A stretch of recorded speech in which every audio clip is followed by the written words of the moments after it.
playing is Dracula and Legend of Zelda. It's gonna be live.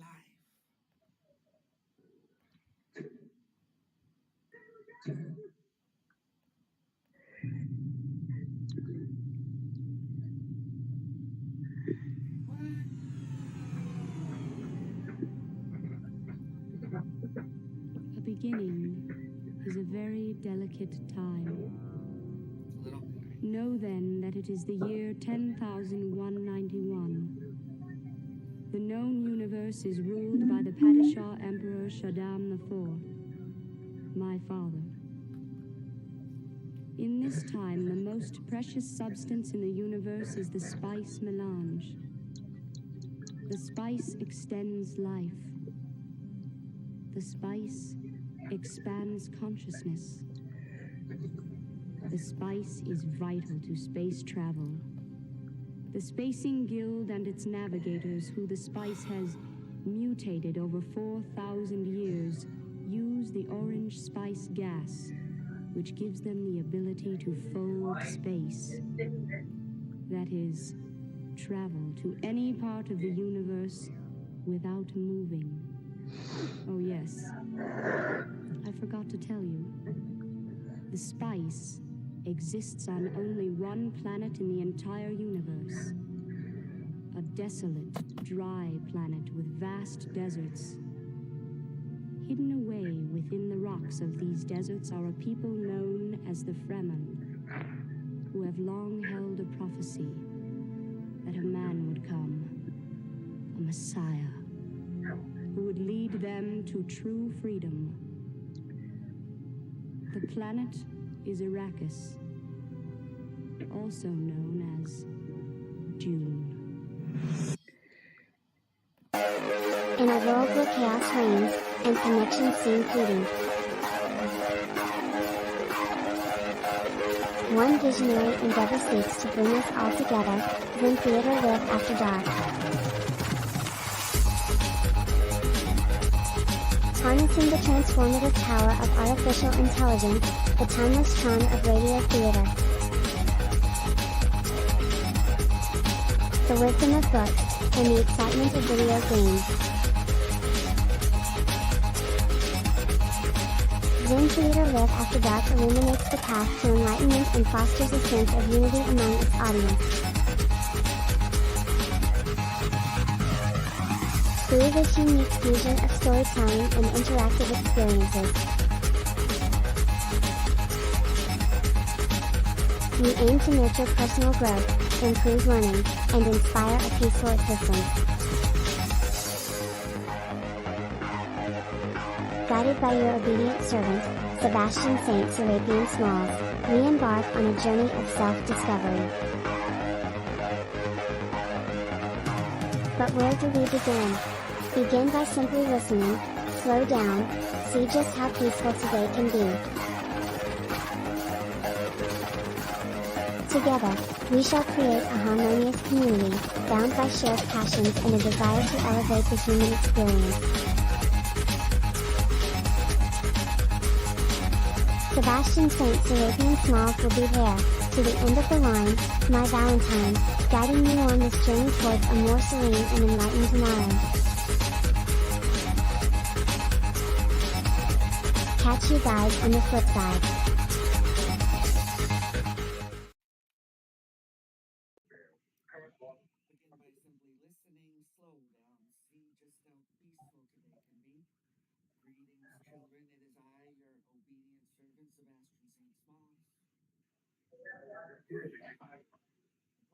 One is Legend of Zelda and Bram Stoker Dracula.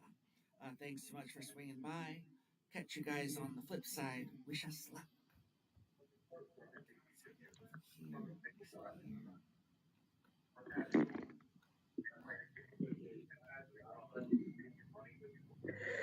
Hey friends, I can't tell if this is going live or not. I'm going to assume it is. This is not my best technical day. However, I think we just went live. Okay, so hi, I'm Christina, the manager at the Pacific Beach Library. we are reading day 5 of Dracula, and of course, this is a very spooky story about crazy and supernatural kind of things, which could perhaps explain why. Could the vampires have something to do with why I had my phone short out on me twice today and we had to go to a whole nother different kind of technology? Perhaps. Let's blame the vampires. So, again, if you were with me for the earlier 2 attempts, I do apologize. I don't know what's going on. Again, we'll try to fix it and get it better by next week. But in the meantime, we'll continue with our story. And thank you again for bearing with me. So, to recap, for those who have, in case you haven't already seen this twice, I apologize if you have. Hi, I'm Christina. We're about to read chapter 5 of Dracula. Today I'm drinking a Darjeeling tea. It came from the Shakespeare tea shop on India Street. It's lovely. Okay. And I do want to sip because it really is lovely. Yummy. I hope that we don't lose our connection yet again, but if we do, it's not a terrible thing, I guess. I get to have a nice sip of tea each time to start out. So, one more time. Today we are going to read chapter 5, but before that, let's discuss a little bit about chapter 4. Chapter 4 covers about a month and a half of action.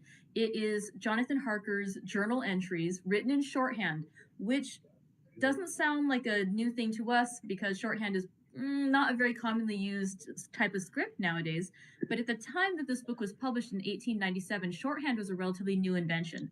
And so the idea is that Jonathan Harker is able to write these notes about what's happening in Castle Dracula, and you can pretty safely assume that Count Dracula, even if you were to go through his things, is not going to be able to read it. And so that's why he can be pretty forthright in his journals about what's there. By the way, I saw a note from Adrienne that shows my phone is okay. I do too, although if it's not, maybe it's an excuse to buy a new phone. It's not a terrible thing. Let's see. Okay, so chapter 4 starts out with Jonathan Harker waking up alone in his bed. The Count Dracula has brought him up to his bedroom and undressed him. Again, these are kind of the there's some interesting elements to the book too.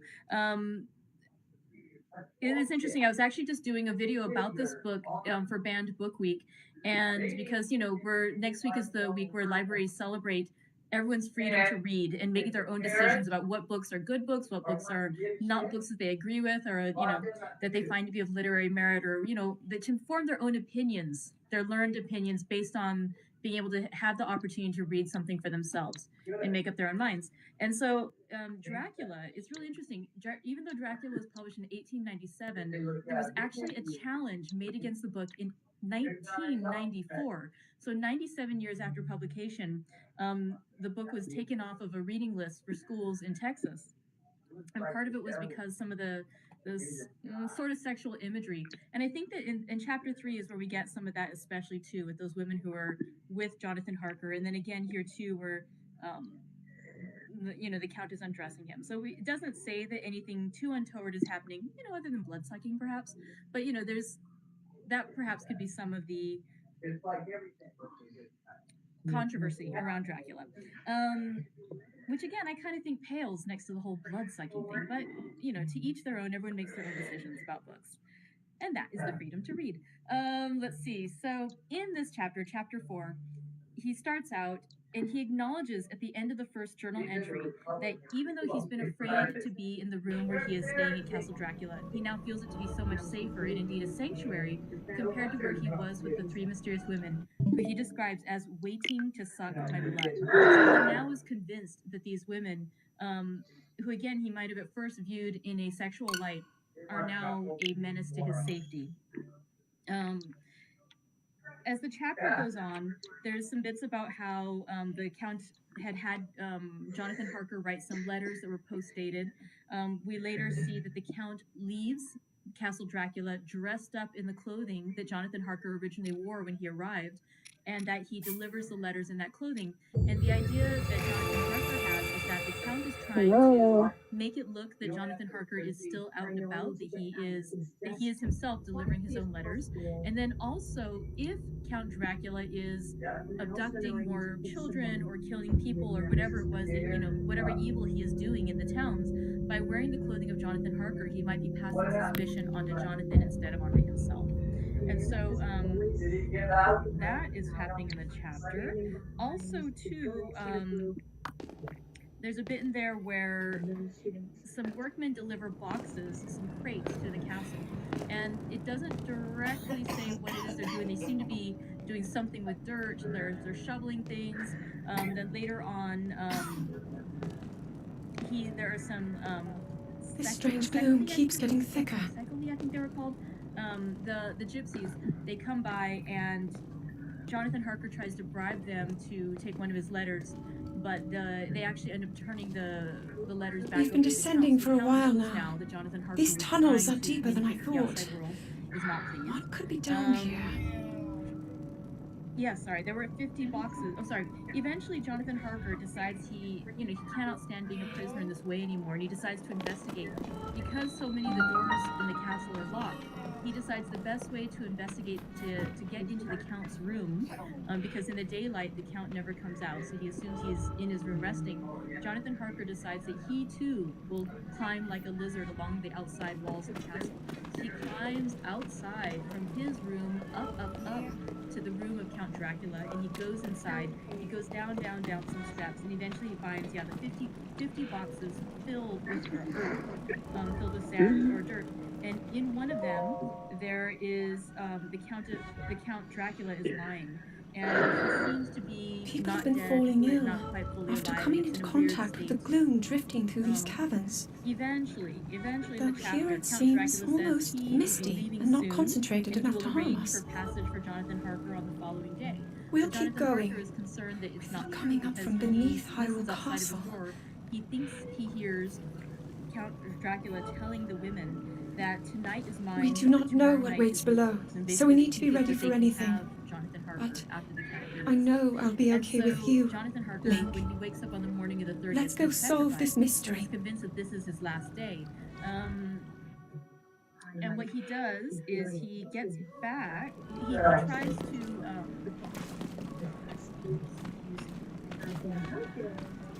He climbs again to the room of Count Dracula, and when he goes there,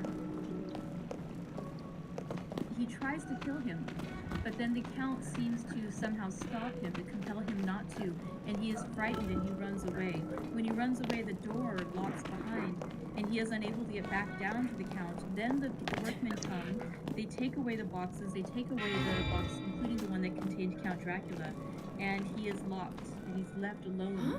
And he is afraid of being alone with those women, and he's thinking there has to be some way. I think I can get out of here. I'm going to try one more time. I'm going to take some of the gold that I found in Count Dracula's room, and I'm going to do my best to escape, and to die in the attempt would be better than to stay here. And so where his journal entry ends, we don't know what's going to happen next, because Jonathan Harker is going to do his best to escape. All right, now we get to start chapter 5. Thank you again for bearing with me for all of our technical difficulties today. Today is chapter 5. It is entitled Letter from Miss Mina Murray to Miss Lucy Westenra. And again, where we left off in the narrative was on June the 30th. This is going to be from the perspective of some other characters, and as I did before, I'll go ahead and draw a line with my hand to separate the different entries within this chapter. Okay, so I'll start out with chapter 5. 9 May, my dearest Lucy. Forgive my long delay in writing, but I have been simply overwhelmed with work. The life of an assistant schoolmistress is sometimes trying. I am longing to be with you, and by the sea, where we can talk together freely and build our castles in the air. I have been working very hard lately, because I want to keep up with Jonathan's studies, and I have been practicing shorthand very assiduously. When we are married, I shall be able to be useful to Jonathan, and if I can stenograph well enough, I can take down what he wants to say in this way and write it out for him on the typewriter, at which also I am practicing very hard. He and I sometimes write letters in shorthand, and he is keeping a stenographic journal of his travels abroad. When I am with you, I shall keep a diary in the same way. I don't mean one of those 2 pages to the week with Sunday squeezed in a corner diaries, but a sort of journal which I can write in whenever I feel inclined. I do not suppose there will be much of interest to other people, but it is not intended for them. I may show it to Jonathan someday if there is in it anything worth sharing, but it is really an exercise book. I shall try to do what I see lady journalists do, interviewing and writing descriptions and trying to remember conversations. I am told that, with a little practice, one can remember all that goes on or that one hears said during a day. However, we shall see. I will tell you of my little plans when we meet. I have just had a few hurried lines from Jonathan from Transylvania. He is well and will be returning in about a week. I am longing to hear all his news. It must be so nice to see strange countries. I wonder if we, I mean Jonathan and I, shall ever see them together. There is the 10 o'clock bell ringing. Goodbye, your loving Nina. Tell me, right? You have not told me anything for a long time. I hear rumors, and especially of a tall, handsome, curly-haired man. You are not hurt, Question mark. are you, Link? Letter. Lucy Westenra to Mina Murray. 17 Chatham Street, Wednesday. My dearest Mina, I must say you tax me very unfairly with being Look, a bad these murals. correspondent. I wrote you twice since we parted, and your last letter was only your second. Besides, I have nothing to tell you. There is really nothing to interest The you. written Town histories is of the very royal pleasant just family now. We go on a great deal include to picture stories of a galleries great and war for fought walks long and rides in ago. the park. As It to was a the tall, conflict between curly-haired allied man, tribes, I suppose it was and the someone one who was only with me ever the last referred to fall. as the Demon King. Someone has evidently been telling tales. That was Is Mr. it possible? Hollywood. Do He these often murals comes to see depict us, the and he same and Mama legend? get on very well together. They have so many things to talk about in common. We met some time ago a man that would just do for you if you were not already This engaged is similar to to the Jonathan. statues we He saw is an earlier. excellent A person, Zonai. being handsome, well And these off, and of figures good birth. look like He is a Hylians. doctor and really clever. Just fancy. This He is only depiction 9 and certainly 20, suggests and that the he Zonai has an descended immense from the lunatic heavens. asylum all under his own care. Mr. Holmwood introduced him to me, and he called here to see us, and often comes now. I think he is one It of the is said most that my resolute ancestors, men I the ever first saw, of Hyrule's royal and yet the family, most calm. He were seems born from a union with absolutely gods who had imperturbable. descended from the I can heavens. fancy what a wonderful power he must have over his patients. He has a These curious habit murals of tell a looking similar one straight in the story, face, and if as they are trying to read accurate, one's then the thoughts. gods mentioned He were the tries Zonai. this on very much They with must me. have forged a But I relationship flatter with the myself Hylians that of he that has got a time, tough nut to working crack. together to I know establish that from my glass. Do you ever the try to see kingdom your of own face? Hyrule. I do, and I can tell you it is not a bad This study, figure, and gives you more he trouble seems than to be you could stealing well something of fancy if you have never incredible tried power it. from the young He says kingdom. I afford him a curious psychological study, and I humbly This all think I aligns do. with what I've read I do during my not, as you studies. know, take sufficient interest in dress And then to be this, able to it describe shows the his Demon fashion. King, Dress is a war. That is and a slang fierce again, but battle never against mind. him. Arthur says that every day. There, it is all out. Mina, we have told If the all creature our depicted secrets here to each other really since does we were represent the children. Demon We King, have slept together and eaten together and laughed and cried together. And now, though I have spoken, I would like to speak more. Oh, Mina, couldn't you incredible! guess? I love him. I am blushing as This I write. mural must be for the although Great I War think he recorded in the loves me, royal he has not histories. told me so in words. But oh, Mina, This I is the love imprisoning him. war, I love him. and the events that led up There. to it. That does me good. Link, I wish I were this is a with you, huge dear, discovery. sitting by the fire undressing as we used to sit, and I would try to tell you what I feel. I do not know how I am All right writing this then, even to you. now to use this invention I'm of afraid to Pura's. stop, or I I'm should glad I tear didn't up leave the it letter, behind. and I don't want to stop. It's so I easy to do record. so want to tell you You all. pointed and clicked. Let me hear from you at once, and tell me all that you think about it. Mina, It looks I like the must rest stop. of the murals Good are night. obscured. Bless me in your prayers, and Mina, pray for my happiness. Lucy. P.S. I need not tell Just you what this is a is secret. this place? Good night again, L. Maybe we'll find Letter. more answers farther Lucy ahead. Westenra to Mina Murray, Link. 24 May. Let's keep moving deeper. My dearest Mina, thanks and thanks and thanks again for your sweet letter. It was so nice to be able to tell you and to have your sympathy. My dear, it never pours, but it rains. How true the old words are. Here I am, who shall be 20 in September, and yet I never had a proposal till today. Not a real proposal. And today, I have had 3. Just fancy. 3 proposals in one day. Isn't it awful? I feel sorry, really and truly sorry for 2 of the poor fellows. Oh, Mina, I am so happy that I don't know what to do with myself. And 3 proposals. But for goodness sake, don't tell any of the girls or they would be getting all sorts of extravagant ideas and imagining themselves injured the slightest if in their very first day at home they did not get 6 at least. Some girls are so vain. You and I, Mina dear, who are engaged and are going to settle down soon soberly into old married women, can despise vanity. Well, I must tell you about the dream, but you must keep it a secret, dear, from everyone, except, of course, Jonathan. You will tell him, because I would, if I were in your place, certainly tell Arthur. A woman ought to tell her husband everything, don't you think so, dear? And I must be fair. Men like women, certainly their wives, to be quite as fair as they are, and women, I'm afraid, are not always quite as fair as they should be. Well, my dear, number 1 came just before lunch. I told you of him, Dr. John Seward, the lunatic asylum man with a strong jaw and a good forehead. He was very cool outwardly, but was nervous all the same. He had evidently been schooling himself as to all sorts of little things and remembered them. But he almost managed to sit down on his silk hat, What is that? which men don't generally do when they are cool. And then when he wanted to appear at ease, he kept playing with the lancet in a way that made me nearly scream. He spoke to me, Mina, very straightforwardly.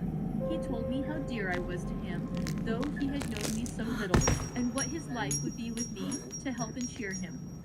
He was going to tell me how unhappy he would be if I did not care for him, but when he saw me cry, he said he was a brute and would not add to my present trouble. Then he broke off and asked if I could love him in time, and when I shook my head, his hands trembled, and then with some hesitation he asked me if I cared. He put it very nicely, saying that he didn't my confidence.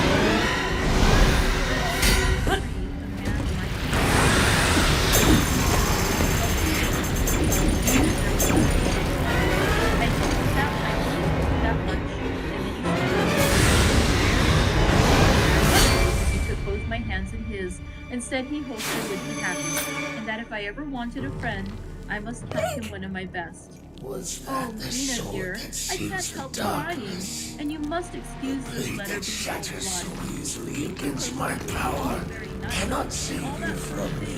But it isn't at all a happy thing when you have to see your fellow, who you know loves you honestly, going away and looking all Carries that and fragile to know sword. that, no matter what you do at the moment, you are passing quite out of Roro life. placed his My faith dear, in I you, must stop here at present. I feel so and miserable. that was Oh, all I am you so could happy. do. How do you know our names?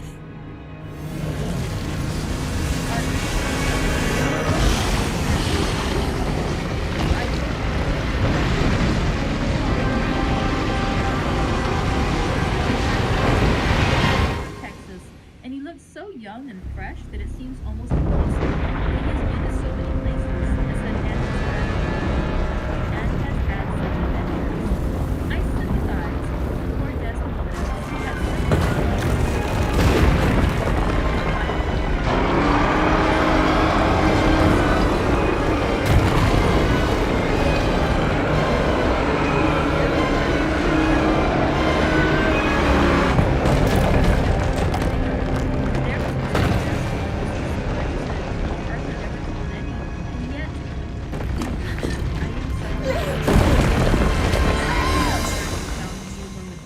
It seems that a man always does find a girl alone. No, he doesn't, for Arthur tried twice to make a chance, and I helping him was all I helping him. I am not ashamed to say it now. I must tell you beforehand that Mr. Morris doesn't always speak slang. That is to say, he never does so to strangers or for he is really well educated and has exquisite manners. But he found out that he hear him talk American slang, and whenever I was present and was shocked, he said such funny things. I'm afraid, my dear, he has to invent it all, for it fits exactly into whatever else he has to say. But this is a way slang has. I do not know myself if I shall ever speak slang. I do not know if Arthur likes it, as I have never heard him use any as yet. Well, Mr. Morris sat down beside me and looked as happy and jolly as he could, but I could see all the same that he was very nervous. He took my hand in his and said ever so sweetly, "Miss Lucy, I know I ain't good enough to regulate the fixins of your little shoes, but I guess if you wait till you find a man that is, you will go join them 7 young women with the lamps when you quit. Won't you just hitch up alongside of me and let us go down the long road together, driving in double harness?" Well, he did look so good-humored and so jolly that it didn't seem half so hard to refuse him as it did poor Dr. Seward. So I said, as lightly as I could, that I did not know anything of hitching, and that I wasn't broken to harness at all yet. Then he said that he had spoken in a light manner, and he hoped that if he had made a mistake in doing so on so grave a momentous an occasion for him, I would forgive him. He really did look serious when he was saying it, and I couldn't help feeling a bit serious too. I know, Mina, you will think me a horrid flirt, Finally though I couldn't awake. help feeling a sort of exultation that he was a number 2 in the day. And then, my dear, before I could say a word, he began pouring I've out heard a great perfect deal torrent about you of from lovemaking, Zelda. laying his very heart and soul at my feet. He looked so earnest over it that I shall never again think that a Your man wounds must be were playful severe. always and never I am earnest, relieved to see you because he is escape merry death. at times.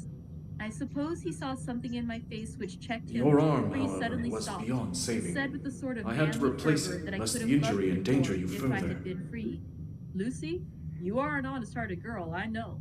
I should not be here speaking to you as I am now if I did not believe you clean grit, right through to the very depths of your soul. Tell me, like one good fella to another, is there anyone else that you care for? And if there is, I'll never trouble you a hair's breadth again, but will be, if you will let me, a very faithful friend." My dear Mina, why are men so noble when we women are so little worthy of them? Here was I almost making fun of this great-hearted, true gentleman. I burst into tears. I am afraid, my dear, you will think this a very sloppy letter in more ways than one, and I really felt very badly. Why can't they let a girl marry 3 men, or as many as want her, and save all this trouble? But this is heresy, and I must not say it. I am glad to say that, though I was crying, I was able to look into Mr. Morris's brave eyes, and I told him out straight, "Yes, there is someone I love, though he has not told me yet that he loves me." I was right to speak to him so frankly, for quite a light came into his face, and he put out both his hands and took mine. I think I put them into his, and said in a hearty way, "That's my brave girl. It's better worth being late for a chance of winning you than being in time for any other girl in the world. Don't cry, my dear. If it's for me, I'm a hard nut to crack, and I take it standing up. If that other fellow doesn't know his happiness, well, you better look for it soon, or he'll have to deal with me. Little girl, your honesty and pluck have made me a friend, and that's rarer than a lover. It's more unselfish, anyhow. My dear, I'm going to have a pretty lonely walk between this and Kingdom Come. Won't you give me one kiss? It'll be something to keep off the darkness down there. You can, you know, if you like. For that other good fellow, he must be a good fellow, my dear, and a fine fellow, or you could not love him. He hasn't spoken yet." That quite won me, Mina, for it was brave and sweet of him, and noble too, to a rival, wasn't it? And he seemed sad, so I leant over and kissed him. He stood up with my 2 hands in his, and as he looked down into my face, I'm afraid I was blushing very much. He said, "Little girl, I hold your hand," and he kissed me. "And if these things don't make us friends, nothing ever will. Thank you for your sweet honesty to me, and goodbye." He wrung my hand, and taking up his hat, went straight out of the room without looking back, without a tear or a quiver or a pause. And I, crying like a baby. Oh, why must a man like that be made unhappy when there are lots of girls about who would worship the very ground he trod on? I know I would if I were free, only I don't want to be free. My dear, this quite upset me, and I feel I cannot write of happiness just at once after telling you of it, and I don't wish to tell you in Ever your loving, Lucy. P.S. Oh, about number 3? I needn't tell you of number 3, need I? Besides, it was all so confused. It seemed only a moment from his coming into the room till both his arms were around me and he was kissing me. I I am very, very happy, and I don't know what I have done to deserve it. I must only try in the future to show that I am not ungrateful to God for all his goodness to me in sending to me such a lover,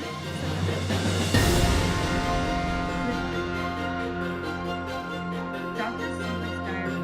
Kept in 25 May. Ebb tide. Ebb tide. Cannot eat. Cannot rest.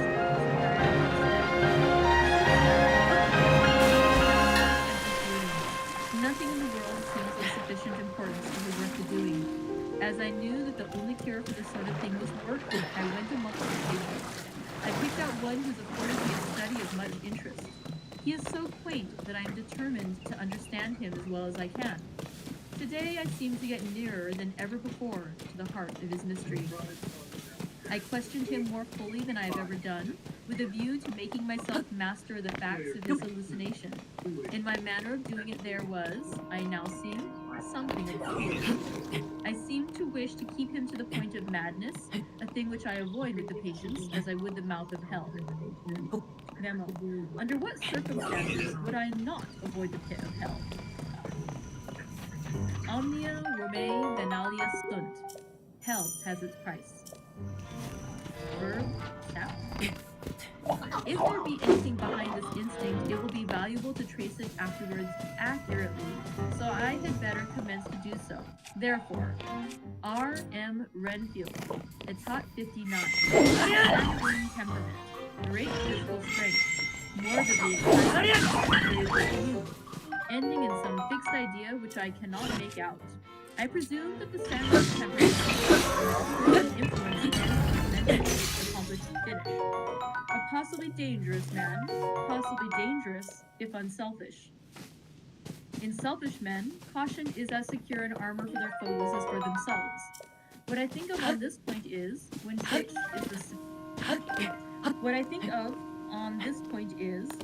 self is the fixed point, the centripetal force is balanced with the centrifugal. When duty, a cause, etc., is the fixed point, the latter force is paramount, and only accident or a series of accidents can balance it. Letter. Quincy P. Morris to Honorable Arthur Holmwood, 25 May. My dear Art, we've told yarns by the campfire in the prairies, and dressed one another's wounds after trying a landing at the Marquesas, and drunk healths on the shore of Titicaca. There are more yarns to be told, another wounds to be healed, and another health to be drunk. Won't you let this be at my campfire tomorrow night? I have no hesitation in asking you, as I know a certain lady is engaged to a certain dinner party, and that you are free.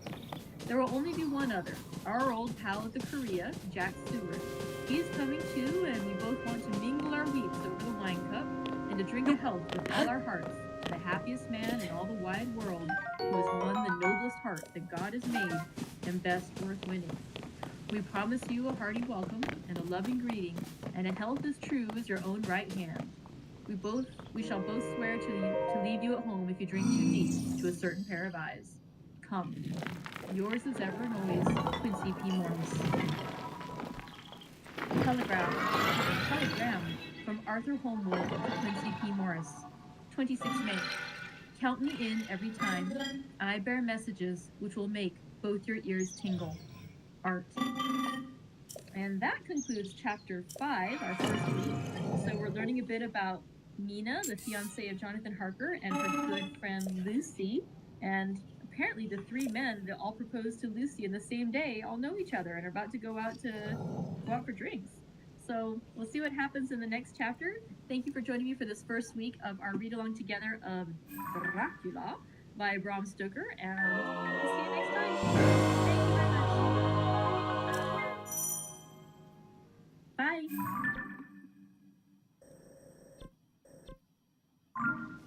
Hi everyone, welcome back. I'm Christina, the manager of the Pacific Beach Library. Thank you for joining me for week 2 and day 6 of our read-along together of Dracula by Bram Stoker. Let's see. I thought we would celebrate not only that we are enjoying our new book together, but also I have a personal milestone. I am celebrating today 21 years of happy employment with the city of San Diego as a librarian. And so, because if 21 years of employment was like 21 years of life, which it is, right? It means that I should legally be able to drink on the job. To drink tea on the job. So I celebrated by buying myself a brand new teapot. Isn't it pretty? I got it, and for anyone who is local and is interested in teapots, I got it at the Marukai market. They had a lovely assortment. And today's tea is a fresh chamomile, and by fresh I mean dried chamomile blossoms. I made some chamomile ice cream this weekend. It came out okay. I think I can do better by changing the recipe. Thank you for the congratulations. I appreciate it. And so I bought the dried chamomile at the market so I could use it for the ice cream. And then I was like, well, I'm gonna have it in my tea also. So it's just a lovely little celebratory tea. Delicious, as it should be. But yeah, I do enjoy the clear teapot and everything, just because I think it's, especially when I'm doing something this leaf, I used to be worried in the beginning that did I put enough tea? Did I put too much tea? Is it going to get the proper amount of steeping? And so I do like the clear ones because then I can actually see the color of it. And plus, too, the tea is just so beautiful. Most of my teacups at home are they're an opaque kind of thing, like, you know, they're ceramic or something like that. And so I can see the color from the top, but I can't get to see the color shining through it. And so I do actually like having this clear set to read together, but when I read together with you, to be able to enjoy it that way also. So thank you very much for everybody for joining me today. It's funny, 20-something years in, I finally came up with this thing of doing the read-alouds together, and I love it. I started out as a children's librarian, and I love doing the story times with the kids. And so thank you for giving me this opportunity to do story times with grown-ups also. I really enjoy it. So let's talk a little bit about what we read together on Friday, and then we'll get into today's reading. Friday was a short chapter. We had ended the previous day on Thursday with chapter 4, where we had read 4 days of Jonathan Harker's journal. And it had actually ended on June 30th. On Friday, though, we got a total change of pace. We switched over to different voices. We switched over to a letter from Miss Mina Murray to her good friend, Miss Lucy Westenra. Mina we'd heard previously referred to as the fiancée of Jonathan Harker. And the first letter in that chapter from Mina to Lucy was dated May the 9th. So almost 2 months prior to the action depicted at the conclusion of chapter 4. And so when Jonathan had just gone to Transylvania, and she didn't really know much about what was going on there. But we discover is that Mina has written her good friend Lucy, and she's asking like what's going on. I heard there's some suitor, and then Lucy writes back, and she basically says, you know, actually I have 3 suitors right now. And she tells Mina about the 3 of them. And interestingly enough, all 3 of them propose to Lucy. And the three men are Dr. Seward, who runs a lunatic asylum to where I believe where Count Dracula's about to have his house. He talks, by the way, too, about one of his patients, Mr. Renfield, who is an interesting man. And she also talks about a gentleman named Quincy Morris, who is an American and who, if I can keep it up and remember, he's going to be kind of a cowboy accent kind of thing in my reading aloud, just because I find him amusing that way. I love this. I'm sorry, I skipped ahead. I see a line about, we've told yarns by the campfire in the prairies. Total cowboy. And so he's one of the gentlemen who proposed to Lucy, but she declined him because her heart was engaged elsewhere. And the implication is that the gentleman whom she is in love with is a man named Arthur Holmwood, who is also a friend of Dr. Seward and Quincy Morris. And so chapter 5 ended with Quincy inviting Arthur to dinner with their good friend Jack Seward, and they're going to talk with each other and share messages that will make both your ears tingle. And so now let's go ahead and read chapter 6 and see if it makes our ears tingle. All right. Let's go ahead and read chapter 6 together. It is entitled 24 July, Whitby. Lucy sent me to the station and we drove up to the house of Professor in which they have rooms. This is a lovely place. The little river runs through a deep valley which broadens out as it comes near the harbor. A great viaduct runs across with high peaks, through which the view seems somehow further away than it really is. The valley is beautifully green, and it is so steep that when you're on the high land on either side, you look right across it until you are near enough to see down. The houses of the old town, the side away from us, are all red roofed and seem piled up one over the other anyhow, like the pictures we see of Nuremberg. Right over the town is the ruin of Whitby Abbey, which was sacked by the Danes, and which is the scene of part of Marmion, where the girl was built up in the wall. It is a most noble ruin of immense size and full of beautiful and romantic bits. There is a legend that a white lady is seen in one of the windows. Between it and the town there is another church, the parish one, round which is a big graveyard, all full of tombstones. This is, to my mind, the nicest spot in Whitby, for it lies right over the town and has a full view of the harbor and all of the bay to where the headland called Kettleness stretches out into the sea. It descends so steeply over the harbor that part of the bank has fallen away, and some of the graves. In one place, part of the stonework of the graves stretches out way far below. There are walks with seats beside them through the churchyard, and people go and sit there all day long, looking at the beautiful view and enjoying the breeze. I shall come and sit here very often myself and work. Indeed, I am writing now, with my book on my knee, and listening to the talk of 3 old men who are sitting beside me, and they seem to do nothing all day but sit up here and talk. The harbor lies below me, with, on the far side, one long granite with a curve outwards at the end of it, in the middle of which is a lighthouse. A heavy seawall runs along outside of it. On the near side, the seawall makes an elbow crooked inversely, and its end too has a lighthouse. Between the 2 piers, there is a narrow opening into the harbor, which then suddenly widens. It is nice at high water, but when the tide is out, it shoals away to nothing, and there is merely the stream of the Esk running between banks of sand with rocks here and there. That door will open Outside only the to harbor those on with this side, sufficient there power. rises for about half a mile a great reef, I'm sorry. the sharp edge of which I runs did not straight intend out to from startle behind you. the south lighthouse. At the It end was of I it that is a spoke buoy to with you a bell, earlier. which swings in That bad arm weather and originally sends in a belonged to me. mournful sound on the wind. They I have am a wrong. legend here that when a ship is lost, bells are heard out at sea. I must ask the old man about this. He is coming this way.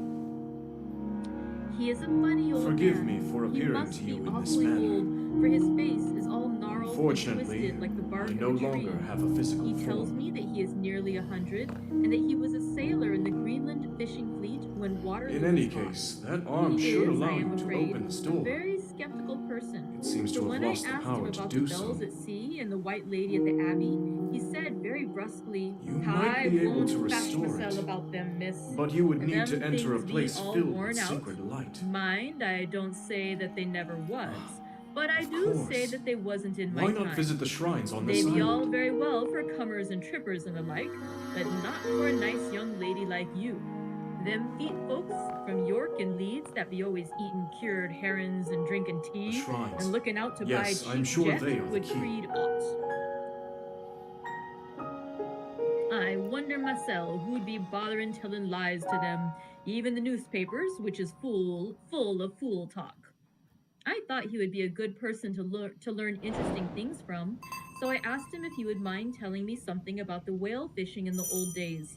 He was just settling himself to begin when the clock struck 6, whereupon he labored to get up and said, "I must gang againwards home now, miss.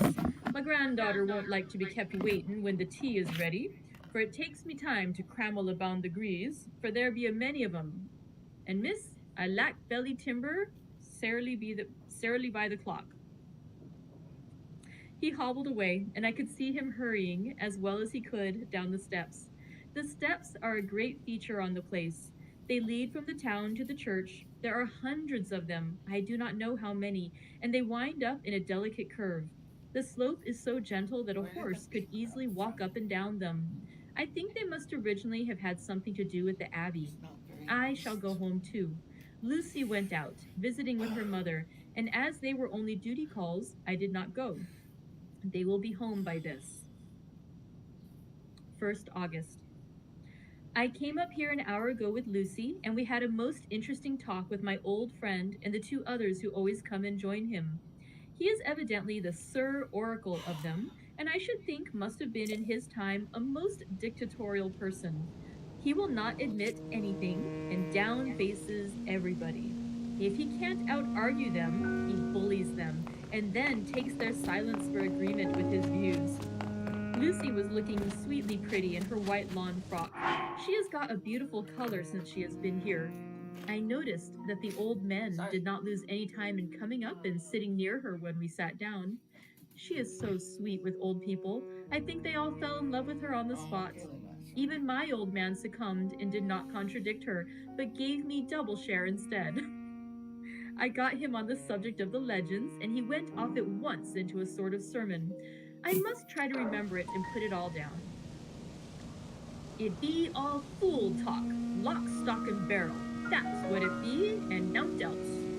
These bands and wafts and boghosts and bar guests and bogles and all laments them is only fit to set bairns and dizzy women a belderin'.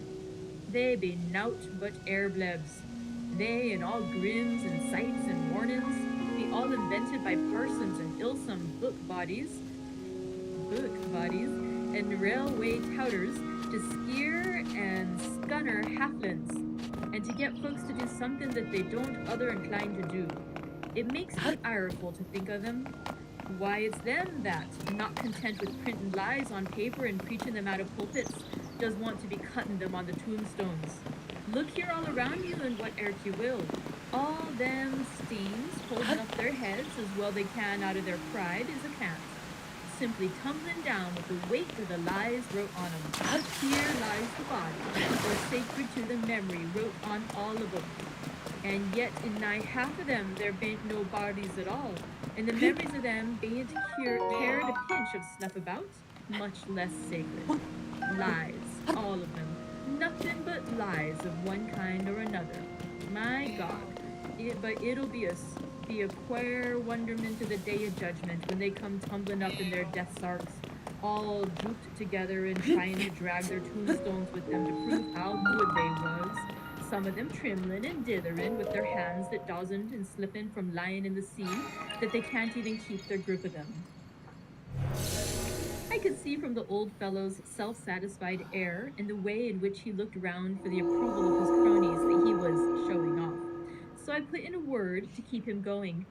Oh, Mr. Swales, you can't be serious. Surely these tombstones are not all wrong. Yablins. There may be a poorish few not wrong, savin' where they make out the people too good. For there be folk that do think a balm bowl be like the sea, if only it be their own. The whole thing be only lies. Now look ye here. You come here a stranger, and you see this Kirkgarth. I nodded, for I thought it better to assent, though I did not quite understand his dialect. I knew it had something to do with the church. He went on, and you consate that all these stains be aboon folk that be happened here, snod and snog? I assented again. Then that be just where the lie comes in. Why, there be scores of these laybeds that be tombed as old Dunn's back-a-box on Friday night. He nudged one of his companions, and they all laughed. And my God, how could they be otherwise? Look at that one. The aftest abaft the beer bank. Read it. I went over and read. Edward Spenslaw, master mariner, murdered by pirates off the coast of Andres, April 1854, at 30. When I came back, Mr. Swales went on. Who brought him home, I wonder, to have him here? Murdered off the coast of Andres, and you conceded his body lay under? Why, I could name ye a dozen whose bones lie in the Greenland seas above, he pointed northwards, or where the currents may have drifted them. There be the stains around ye. Ye can, with your young eyes, read the small print of the lies from here. This Braithwaite Lowry, I knew his father, lost in the Lively off Greenland in 20, or Andrew Woodhouse, drowned in the same seas in 1777, or John Paxton, drowned off Cape Farewell a year later, or old John Rawlings, whose grandfather sailed with me, drowned in the Gulf of Finland in 50. Do you think that all these men will have to make a rush to Whitby when the trumpet sounds? I have me antherems about it. I tell ye that when they got here, they'd be jomlin and jostling one another that way that it'd be like a fight up on the ice in the old days, when we'd be at one another from daylight to dark, and trying to tie up our cuts by the light of the aurora borealis. This was evidently local pleasantry, for the old man cackled over it, and his cronies joined in with gusto.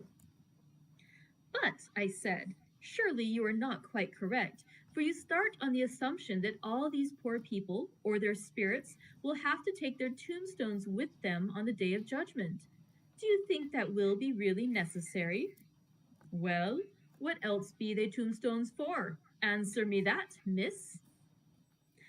Not to please their relatives, I suppose. To please their relatives, you suppose. This he said with intense scorn. How will it pleasure their relatives to know that lies is wrote over them, and that everybody in the place knows that they be lies? He pointed to a stone at our feet which had been laid down as a slab, on which the seat was rested, close to the edge of the cliff. Read the lies on that thrustine, he said. The letters were upside down to me from where I sat, but Lucy was more opposite to them, so she leant over and read, Sacred to the memory of George Cannon, who died in the hope of glorious resurrection on July 29, 1873, falling from the rocks at Kettleness. This tomb was erected by his sorrowing mother to her dearly beloved son. He was the only son of his mother, and she was a widow. Really, Mr. Swales, I don't see anything very funny in that.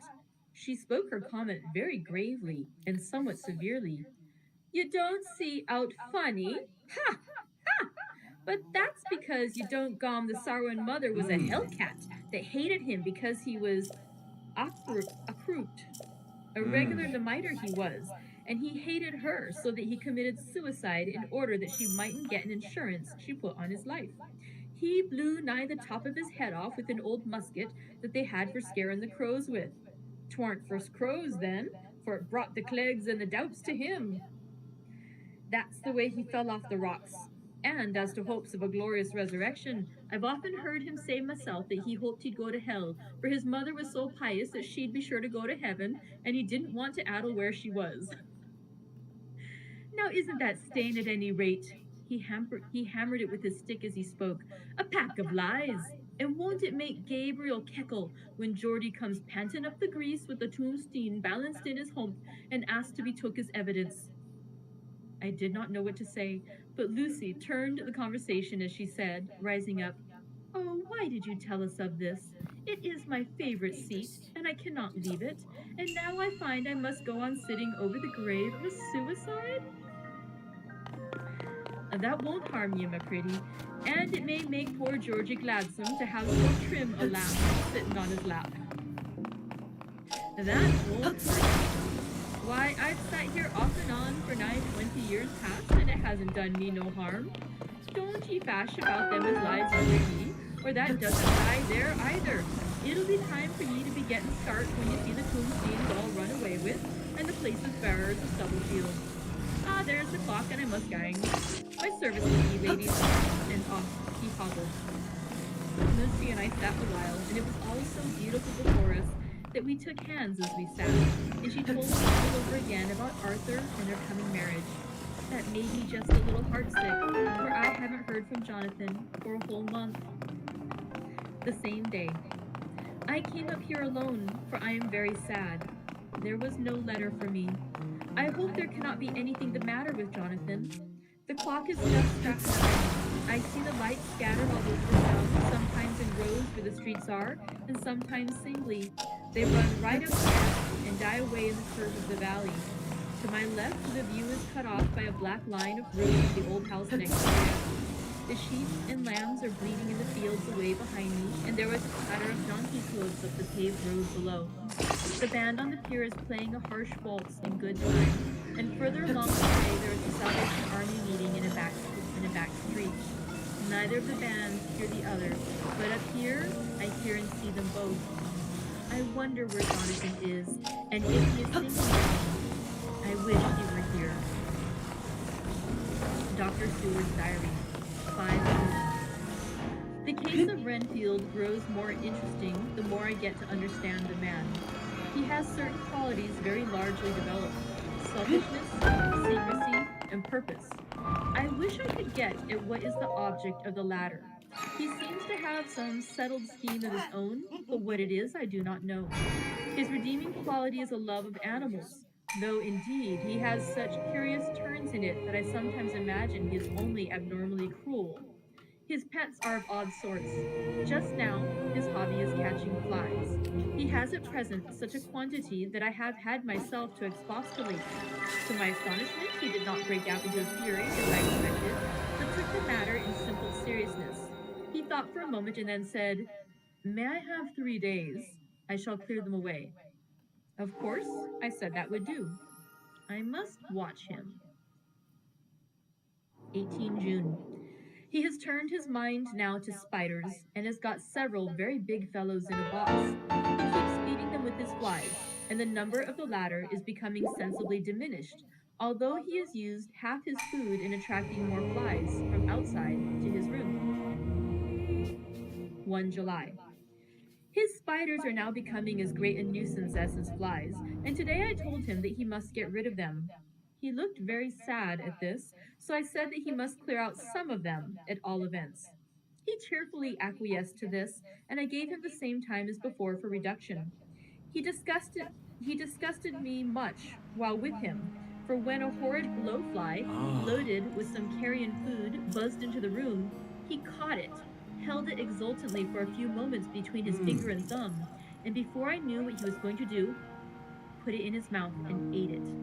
I scolded him for it, but he argued quietly that it was very good and very wholesome, that it was life, strong life, and gave life to him. This gave me an idea, or the rudiment of one. I must watch how he gets rid of his spiders. He has evidently some deep problems in his mind, for he keeps a little notebook in which he is always jotting down something. Whole pages of it are filled with masses of figures, generally single numbers added up in batches, and then the totals added in batches again, as though he were focusing some account, as the auditors put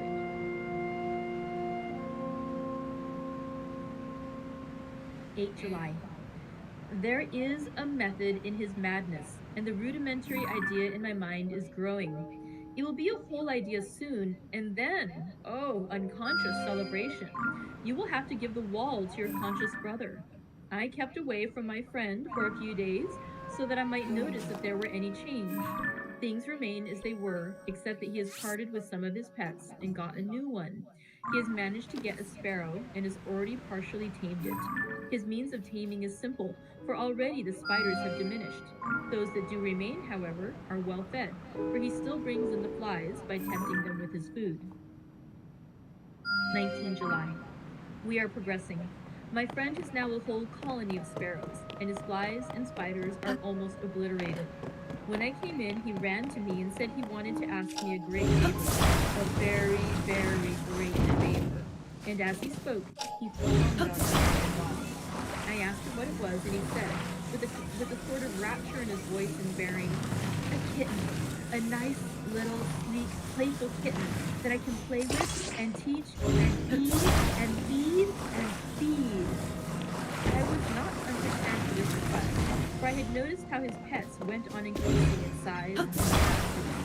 But I did not care that his pretty family of tame sparrows should be wiped out in the same manner as the flies and spiders. So I said I would see about it, and asked him if he would rather not have a cat than a kitten.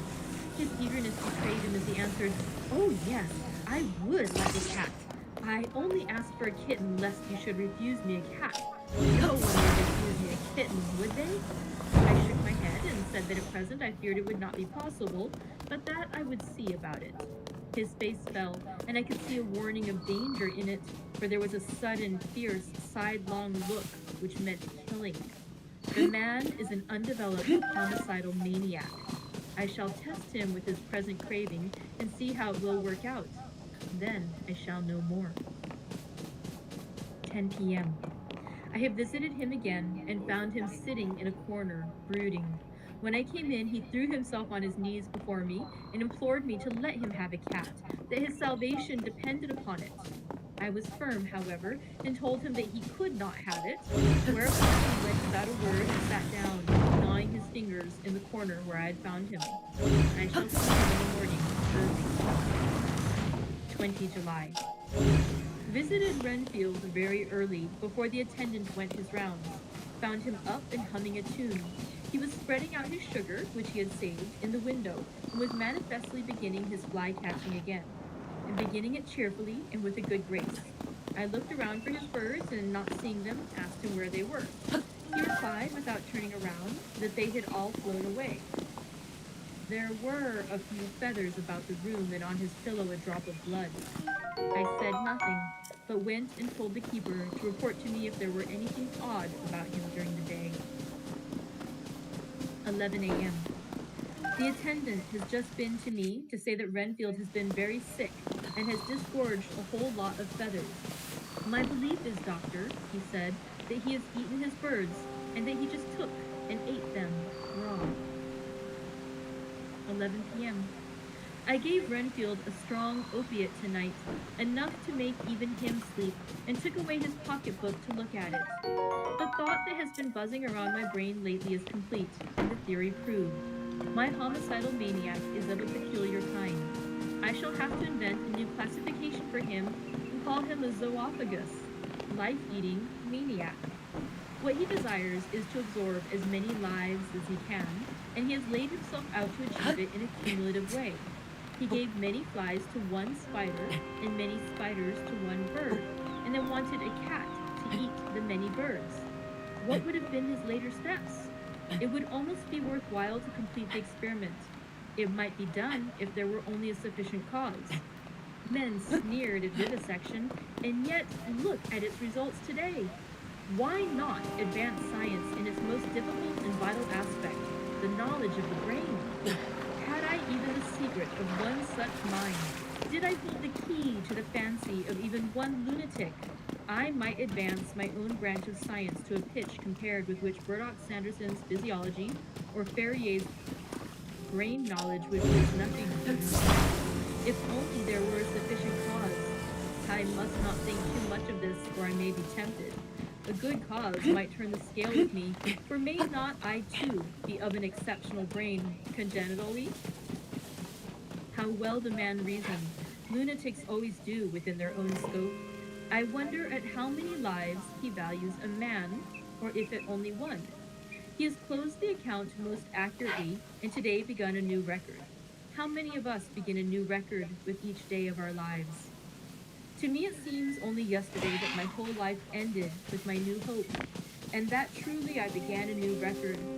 So it will be until the great reporter sums me up and closes my ledger account to balance the profit or loss. Oh, Lucy, Lucy, I cannot be angry with you, nor can I be angry with my friend whose happiness is yours, but I must only wait on it and work. Work. If I only could have a strong cause as my poor mad friend there, a good, unselfish cause to make me work, that would be indeed happiness. Mina Murray's Journal, 26 July. I am anxious, and it soothes me to express myself here. It is like whispering to oneself and listening at the same time, and there is also something about the shorthand symbols that makes it different from writing. I am unhappy about Lucy and about Jonathan. I had not heard from Jonathan for some time and was very concerned, but yesterday dear Mr. Hawkins, who is always so kind, sent me a letter from him. I had written asking him if he had heard, and he said the enclosed had just been received. It is only a line dated from Castle Dracula, and says that he is just starting for home. That is not like Jonathan. I do not understand it, and it makes me uneasy. Then too, Lucy, although she is so well, has lately taken to the old habit of walking in her sleep. Her mother has spoken to me about it, and we have decided that I am to lock the door of our room every night. Mrs. Westenra has got an idea that sleepwalkers always go out in the roofs of houses and along the edges of cliffs, and then get suddenly wakened and fall over with a despairing cry that echoes all over the place. Poor dear. She is naturally anxious about Lucy. She tells me that her husband, Lucy's father, had the same habit, that he would get up in the night and dress himself and go out, if he were not stopped. Lucy is to be married in the autumn, and she is already planning out her dresses and how her house is to be arranged. I sympathize with her, for I do the same, only Jonathan and I will start in life in a very simple way, and shall have to make both ends meet, and shall have to try to make both ends meet. Mr. Holmwood, he is the Honorable Arthur Holmwood, only son of Lord Godalming, is coming up here very shortly, as soon as he can leave town, for his father is not very well, and I think dear Lucy is counting the moments till he comes. She wants to take him up in the seat on the churchyard cliff and show him the beauty of Whitby. I dare say it is the waiting which disturbs her. She will be all right when he arrives. 27 July. No news from Jonathan. I am getting quite uneasy about him, though why I do not know. But I do wish that he would write, if it were only a single line. Lucy walks more than ever, and each night I am awakened by her moving about the room. Fortunately, the weather is so hot that she will not get cold, but still the anxiety and the perpetually being awakened is beginning to tell on me, and I am getting nervous and wakeful myself. Thank God. Mr. Holmwood has been suddenly called to the ring to see his father, who has been taken seriously ill. Lucy frets at the postponement of seeing him, but it does not touch her look. She is a trifle stouter, and her cheeks are a lovely rose pink. She has lost that anemic look which she had. I pray it will all last. 3 August. Another week gone, and no news from Jonathan, not even to Mr. Hawkins, from whom I have heard. Oh, I do hope he is not ill. He surely would have written. I look at that last letter of his, but somehow it does not satisfy me. It does not read like him, and yet it is his writing. There is no mistake of that. Lucy has not walked much in her sleep the past week, but there is an odd concentration about her which I do not understand. Even in her sleep, she seems to be watching me. She tries the door, finding it locked, goes about the room, searching for the key. 6 August.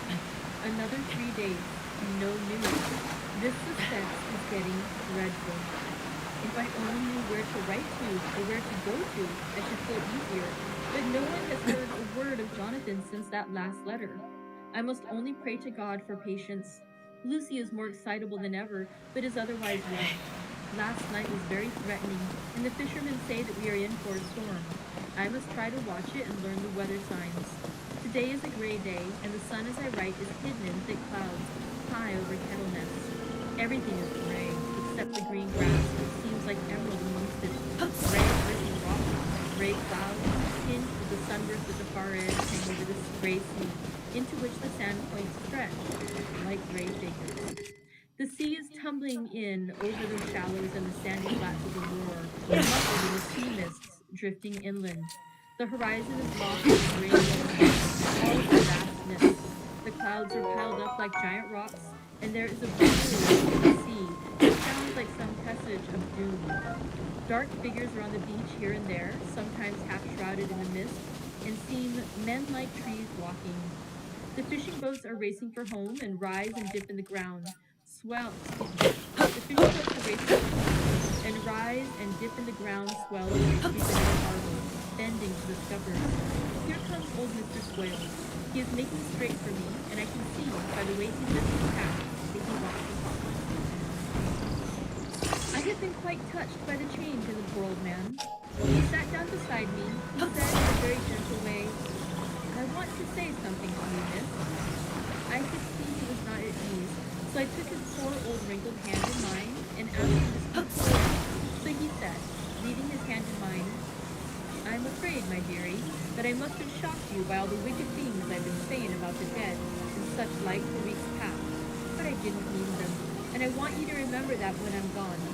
We old folks that be dappled and with one foot abaft the crooked pool don't altogether like to think of it, and we don't want to feel scarce of it, and that's why I've put to making light of it, so that I cheer up my own heart a bit.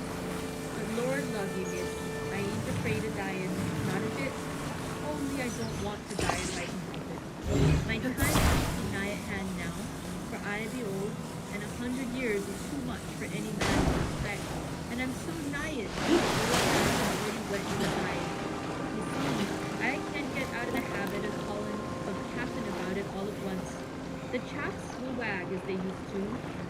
as they be used to. Someday soon the angel of death will sound his trumpet for me. But don't ye duel and greet me, dreary, for he saw that I was crying. If he should come this very night, I'd not refuse to answer his call. For life be, after all, only a waiting for something else than what we're doing, and death be all that we can rightly depend on. But I'm content, for it's coming to me, my dearie, and coming quick. It may be coming while we be looking and wondering. Maybe it's in that wind out over the sea that's bringing with it loss and wreck, and sore distress and sad hearts. Look, look, he cried suddenly. There's something in that wind and in the host beyond that sounds and looks and tastes and smells like death. It's in the air. I feel it coming. Lord, make me answer cheerful when my call comes. He held up his arms devoutly and raised his hat. His mouth moved as though he were praying.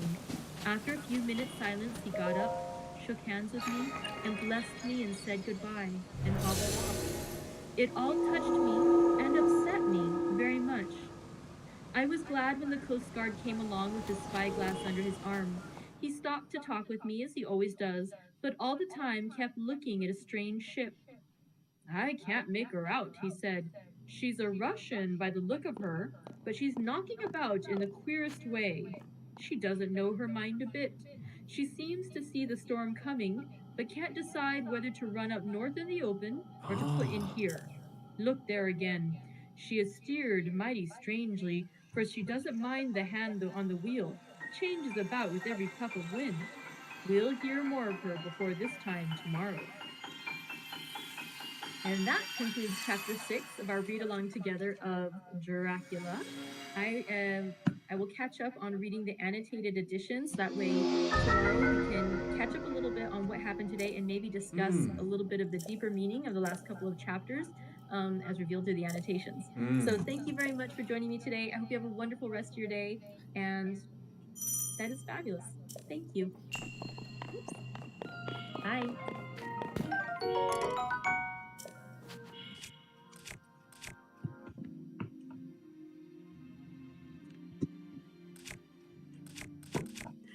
Hello. Okay, I think it's going live already. So, hi, I'm Christina, the manager of the Pacific Beach Library. Thank you for joining me for day 7 of our read-along together of Dracula by Bram Stoker. Of course, it's going to be a fabulous day. I did actually peek into the annotated edition and reread over yesterday's chapter to see them, and it was thoroughly amusing. We'll get to it in a bit, but it was just great because in the sections where the older gentleman, Mr. Wales, I believe, was speaking, they would just have a little summary like, this is what he means. It was great. I'm going to start out by having some tea. Today's tea is this gorgeous deep dark red color. Very appropriate for our vampiric story. But this one is not the blood orange, this is the berry blossom. But isn't that just gorgeous? I really it has like a garnet ruby kind of thing. Maybe a little more garnet, because it has like a just a dark purple tinge to it. Really lovely.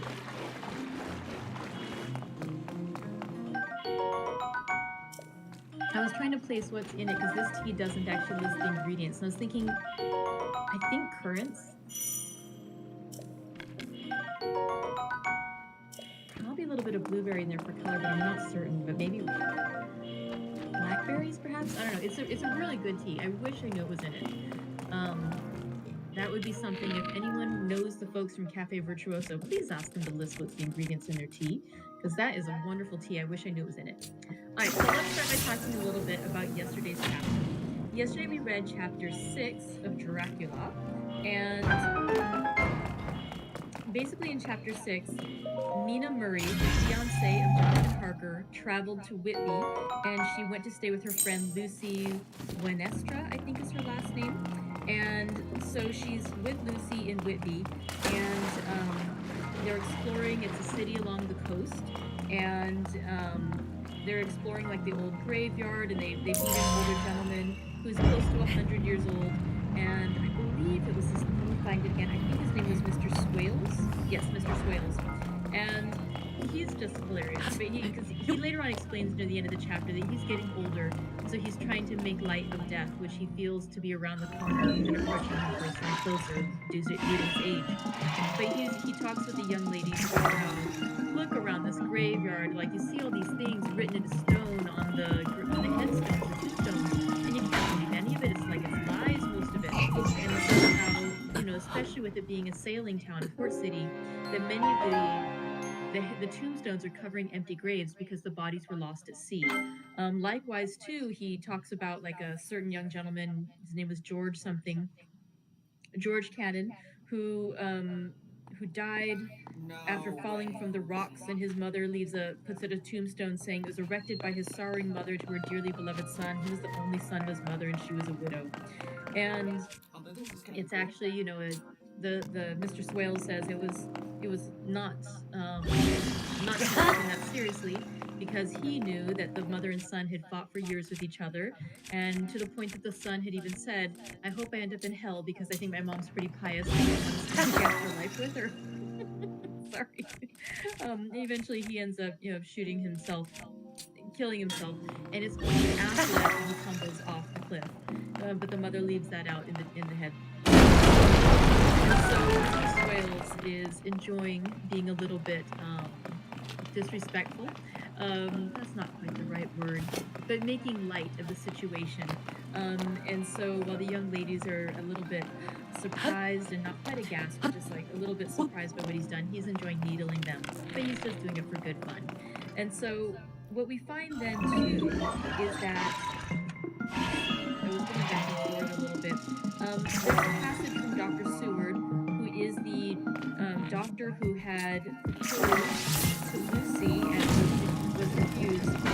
He is still rather sad about that relationship not happening, and he ends up devoting himself to his work and talking a bit more about his patient. He's a very odd man. He seems to have a passion for consuming life of other creatures, and specifically he uses his food for his meals and his sugar to attract flies.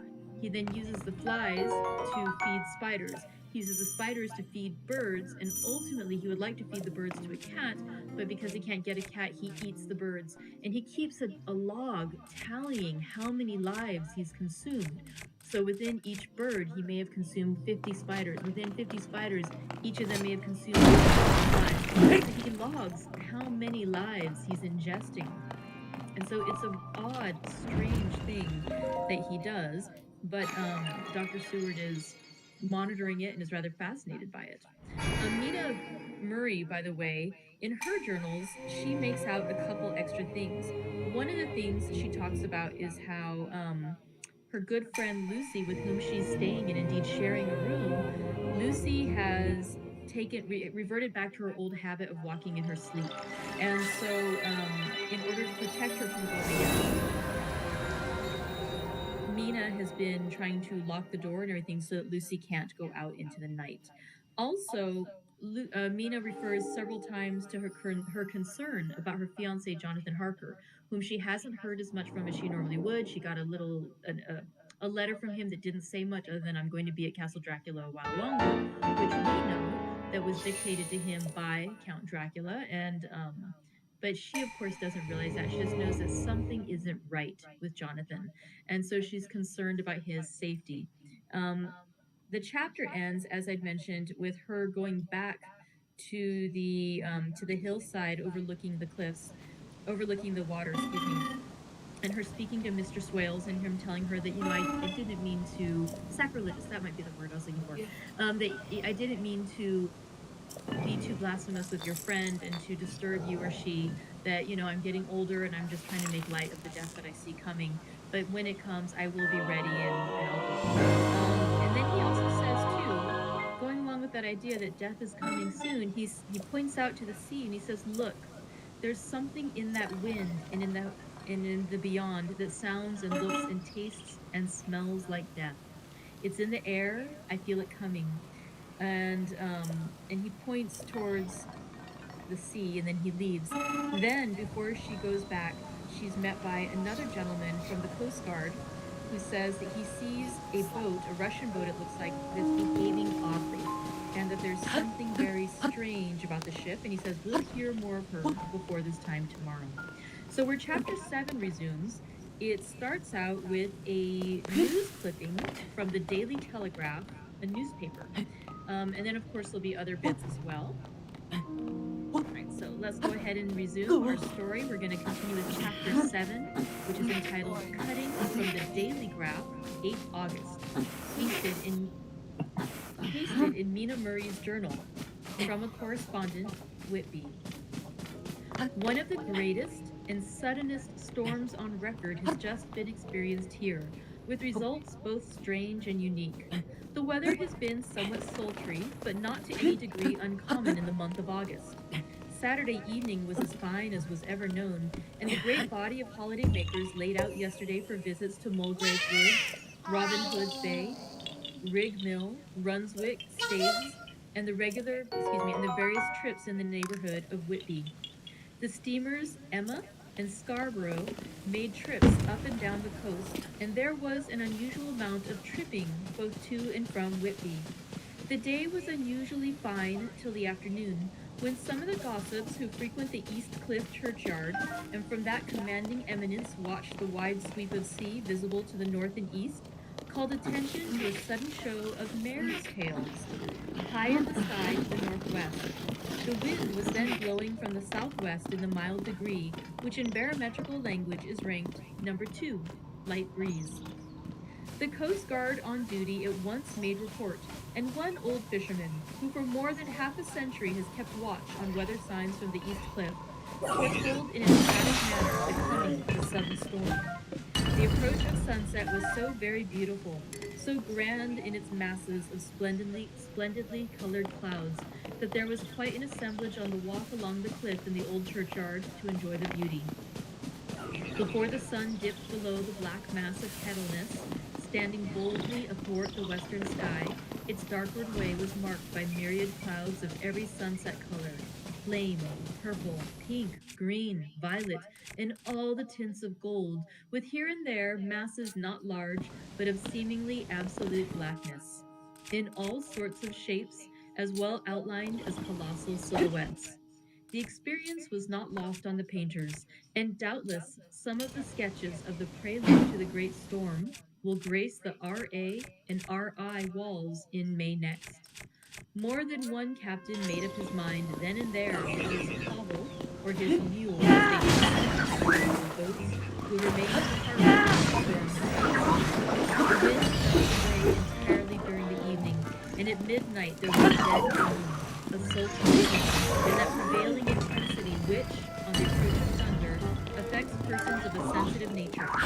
There were but few lights in sight at sea, for even the coasting steamers, which usually hug the shore so closely, kept well to seaward, and but few were in sight. The only sail noticeable was the foreign schooner with the sails set, which was seemingly going westwards. The foolhardiness or ignorance of her officers was a prolific theme for comment whilst she remained in sight, and efforts were made to signal her to reduce sail in case of her danger. Before the night shut down, she was seen with sails idly flapping as she gently rolled on the undulating swell of the sea, as idle as a painted ship upon a painted ocean. Shortly before 10 o'clock, the stillness of the air grew quite oppressive, and the silence was so marked that the bleating of a sheep inland or the barking of a dog in the town was distinctly heard, and the band on the pier, with its lively French air, was like a discord in the great harmony of nature's silence. A little after midnight came a strange sound from over the sea, and high overhead the air began to carry a strange, faint, hollow booming. Then, without warning, the tempest broke. With a rapidity which, at the time, seemed incredible, and even afterwards is impossible to realize the whole aspect of nature at once became convulsed. The waves rose in growing fury, each overtopping its fellow, till in a very few minutes the lately glassy sea was like a roaring, devouring monster. White-crested crested waves beat madly on the level sands and rushed up the shelving cliffs. Others broke over the piers and with their spume swept the lanthorns of the lighthouses which rise from the end of either pier of Whitby Harbor. The wind roared like thunder and blew with such force that it was with difficulty that even strong men kept their feet or clung with grim clasp to the iron stanchions. It was found necessary to clear the entire piers from the mass of onlookers, or else the fatalities of the night would have increased manifold. To add to the difficulties and dangers of the time, masses of sea fog came drifting inland, white, wet clouds, swept by in ghostly fashion, so dank and damp and cold that it needed but little effort of imagination to think that the spirits of those lost at sea were touching their living brethren with the clammy hands of death, and many a man followed as the wreaths of sea mist swept by. At times the mist cleared, and the sea, for some distance, could be seen in the glare of the lightning, which now came thick and fast, followed by such sudden peals of thunder that the whole sky overhead seemed trembling under the shock of the footsteps of the storm. Some of the scenes thus revealed were of immeasurable grandeur and of absorbing interest. The sea, running mountains high, threw skyward with each wave mighty masses of white foam, which the tempest seemed to snatch at and whirl away into space. Here and there a fisherman, a rag of sail, running madly for shelter before the blast.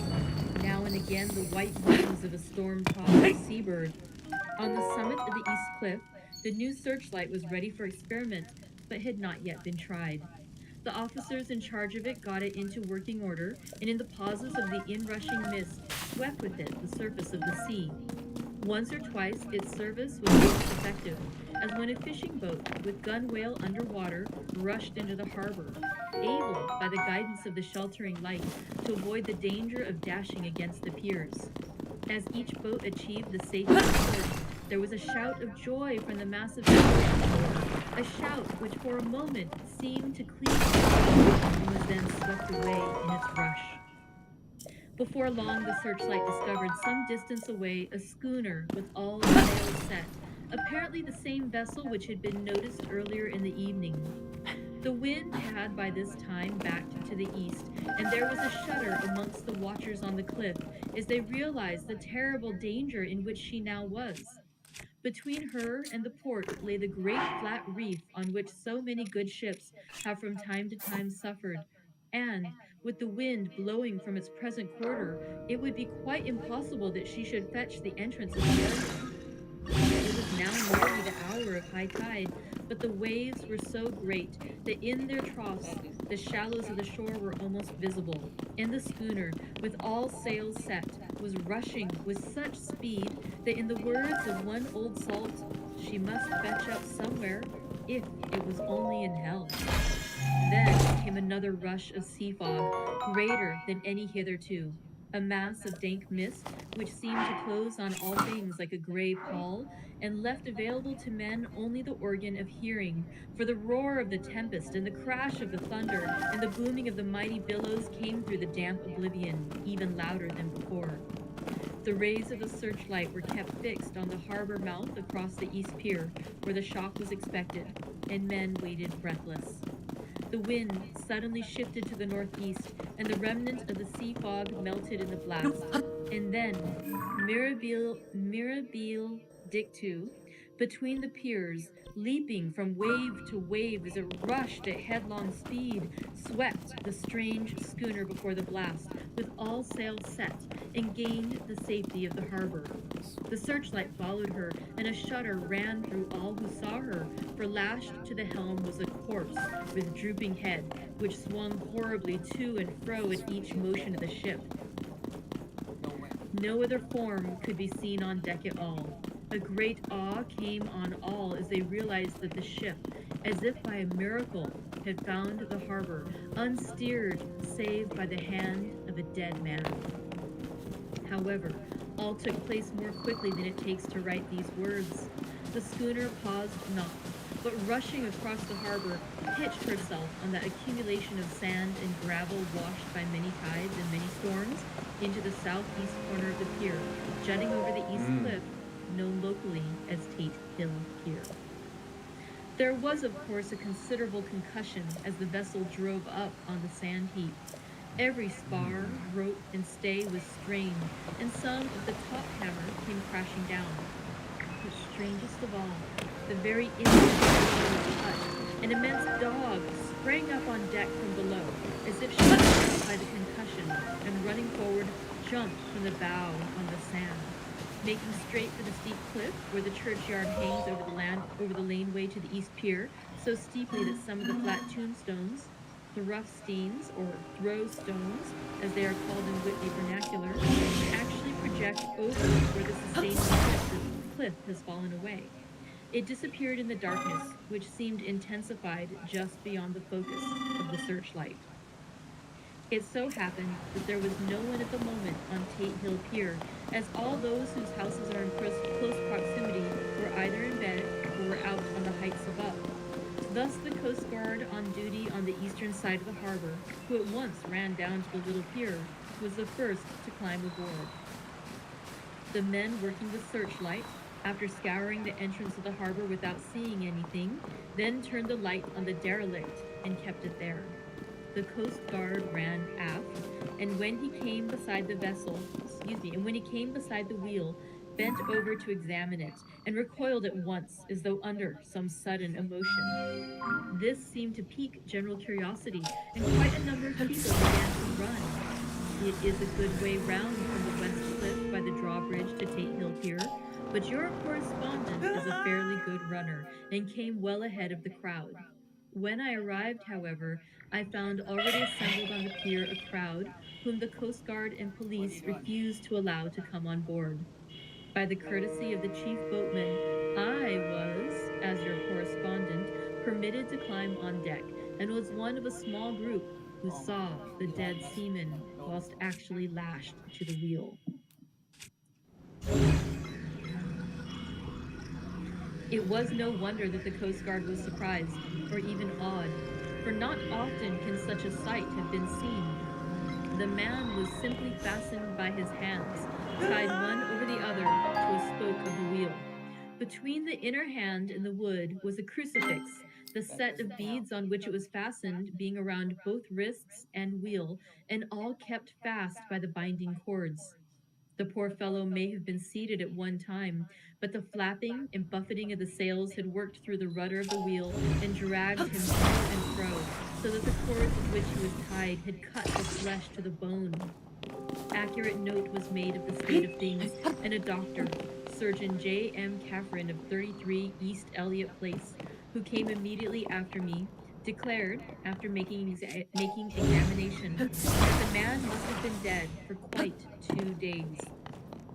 In his pocket was a bottle, carefully corked, empty, save for a little roll of paper, which proved to be the addendum to the log. The Coast Guard said the man must have tied up his own hand, fastening the knot with his teeth. The fact that the Coast Guard was may save some complications later on in the Admiralty Court, for Coast Guards cannot claim the salvage which is the right of the first civilian entering on a derelict. Already, however, the legal tongues are wagging, and one young law student is loudly asserting that the rights of the owner are already completely sacrificed, his property being held in contravention of the statute, since the tiller, as emblemship, is not really delegated possession, is held in It is needless to say that the dead steersman has been reverently removed from the place where his honorable walk on board till death. A steadfastness as noble as that of a young Casabianca, and placed in the mortuary to await inquest. Already the sudden storm is passing, and its fierceness is abating. Crowds are scattering homeward, and the sky is beginning to redden over the Yorkshire wolds. I shall send, in time for your next issue, further details of the derelict ship which found her way so miraculously into harbor in the storm. 9 August. The sequel to the strange arrival of the derelict in the night the derelict in the storm last night, is almost more startling than the thing itself. It turns out that the schooner is a Russian from Varna and is called the Demeter. She is almost entirely in ballast of silver sand with only a small amount of cargo, a number of great wooden boxes filled with mold. This cargo was consigned to a Whitby solicitor, Mr. S. F. Billington of 7, the Crescent, who this morning went aboard and formally took possession of the goods consigned to him. The Russian consul, too, acting for the charter party, took formal possession of the ship and paid all harbor dues, etc. Nothing is talked about here today except the strange coincidence. The officials of the Board of Trade have been most exacting in seeing that every compliance has been made with existing regulations. As the matter is to be a 9 days of wonder, they are evidently determined that there shall be no cause of other complaint. A good deal of interest was abroad concerning the dog which landed when the ship struck, and more than a few of the members of the SPCA, which is very strong in Whitby, have tried to befriend the animal. To the general disappointment, however, it was not to be found. It seems to have disappeared entirely from the town. It may be that it was frightened and made its way onto the moors, where it is still hiding in terror. There are some who look with dread on such a possibility, lest later on should it itself become a danger, for it is evidently a fierce brute. Early this morning, a large half-bred mastiff belonging to a coal merchant close to Tatehill Pier was found dead in the roadway opposite to its master's yard. It had been fighting, and manifestly had a savage opponent, for its throat was torn away, and its belly was slit open as if with a savage.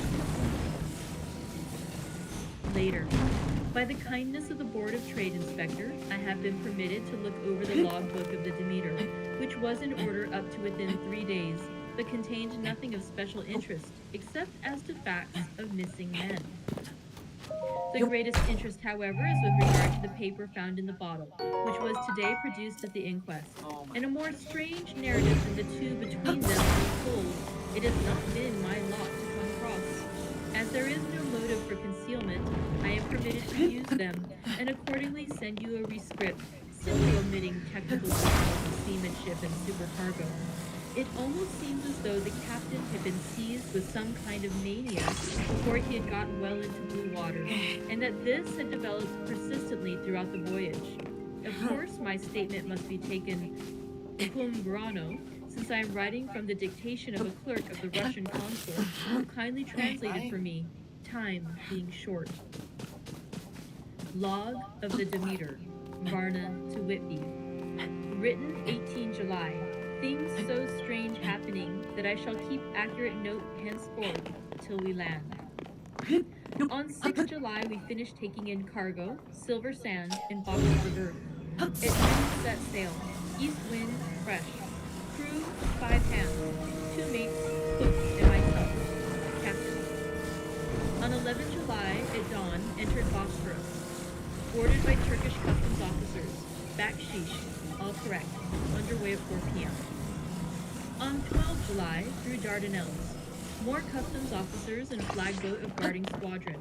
Backsheesh again. Work of officers thorough, but quick. Want us off soon. At dark, passed into Archipelago. On 13 July, past Cape Matapan.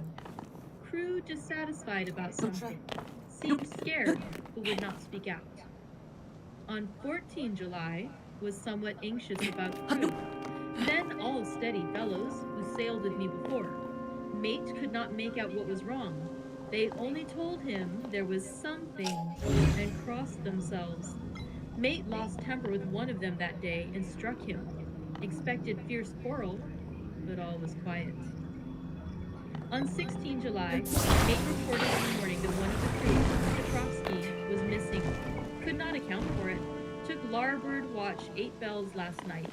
Was relieved by Abramoff, but did not men more downcast than ever.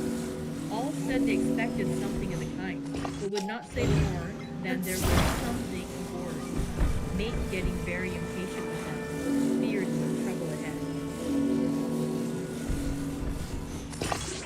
On 17 July, yesterday, One of the men, Olgaren, came to my cabin and in an awestruck way confided to me that he thought there was a strange man aboard the ship.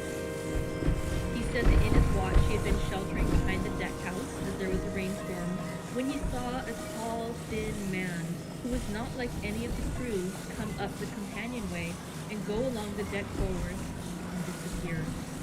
He followed cautiously, but when he got to bows, found no one, and the hatchways were all closed.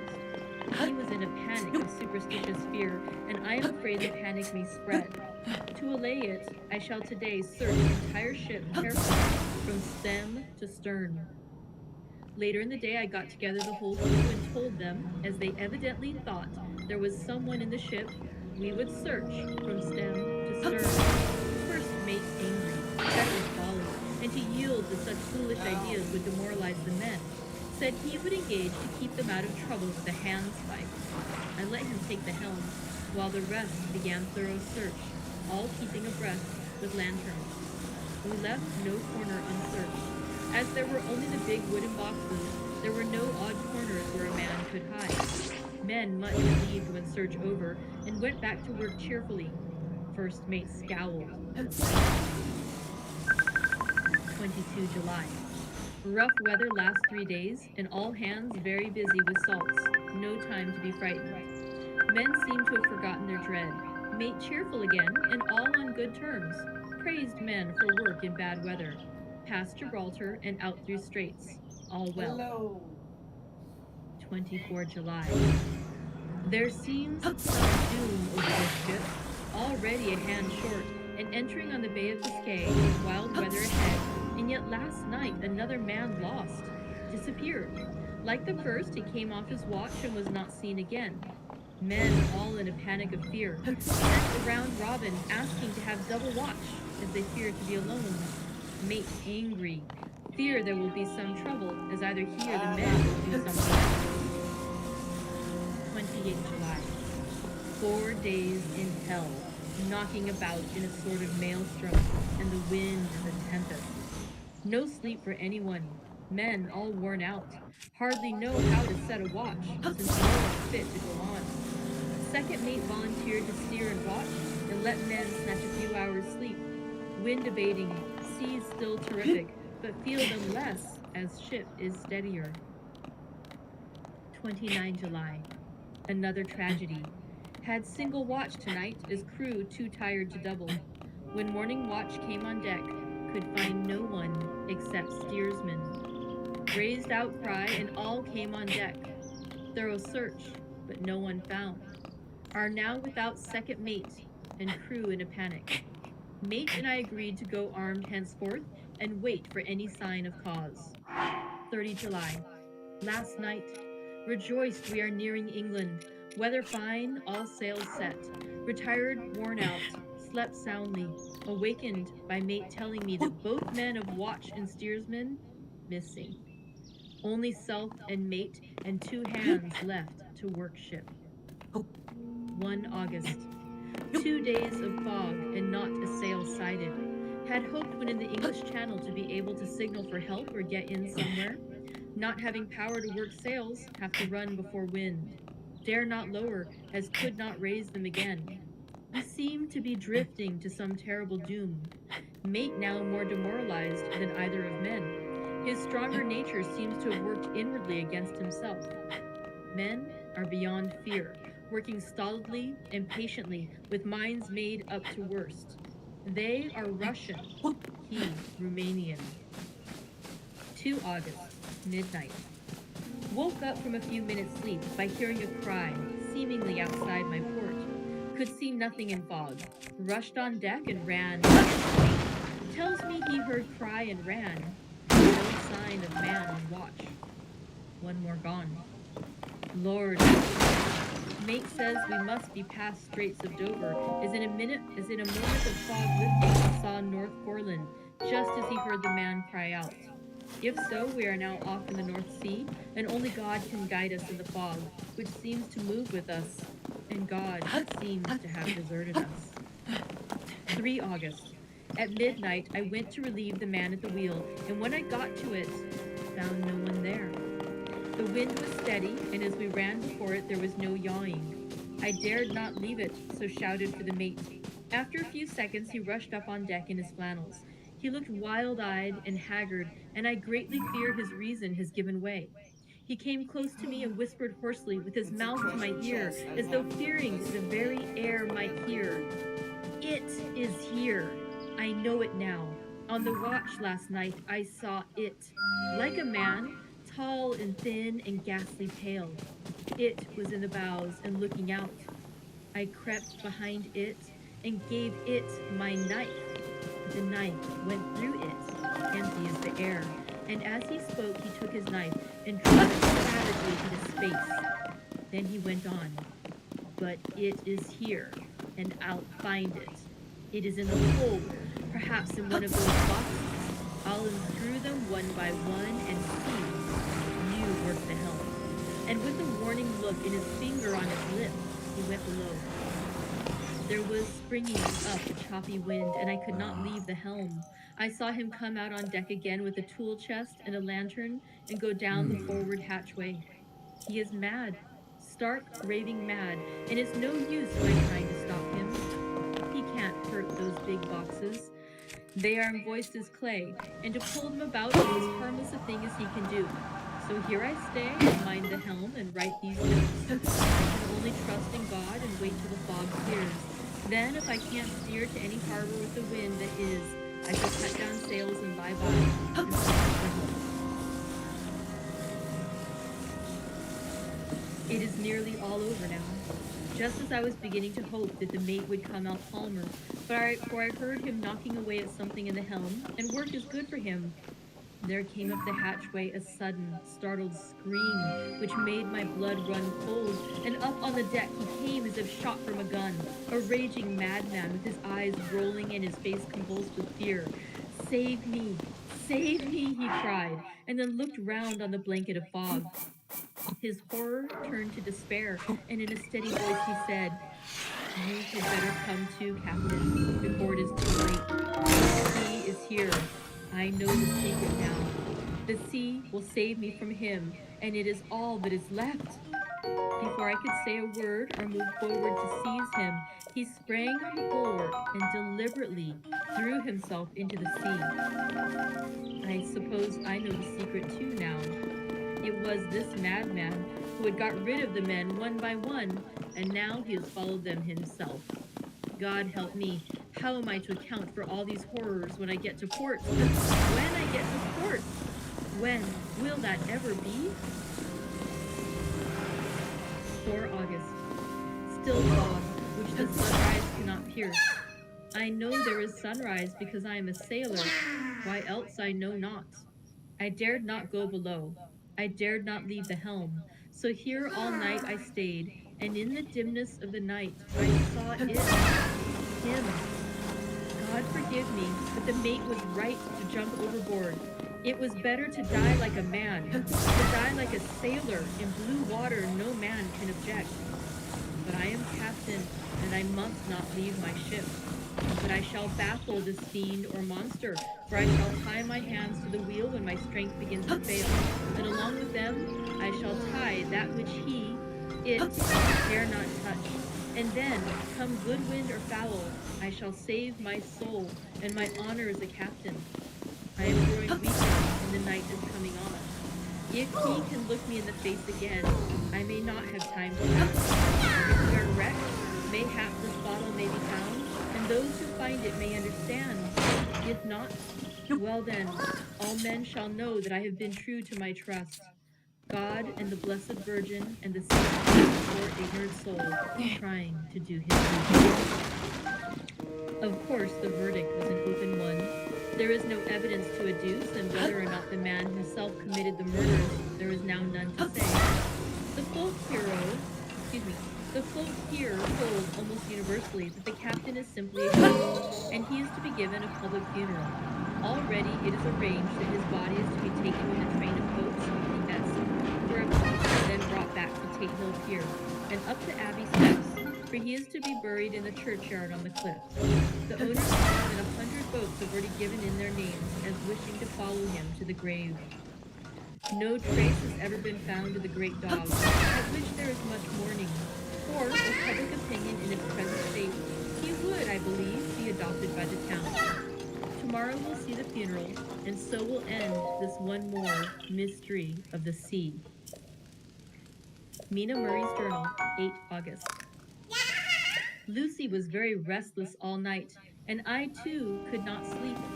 The storm was fearful, and as it boomed loudly among the chimney pots, it made me shudder. When a sharp puff came, it seemed to be like a distant gun.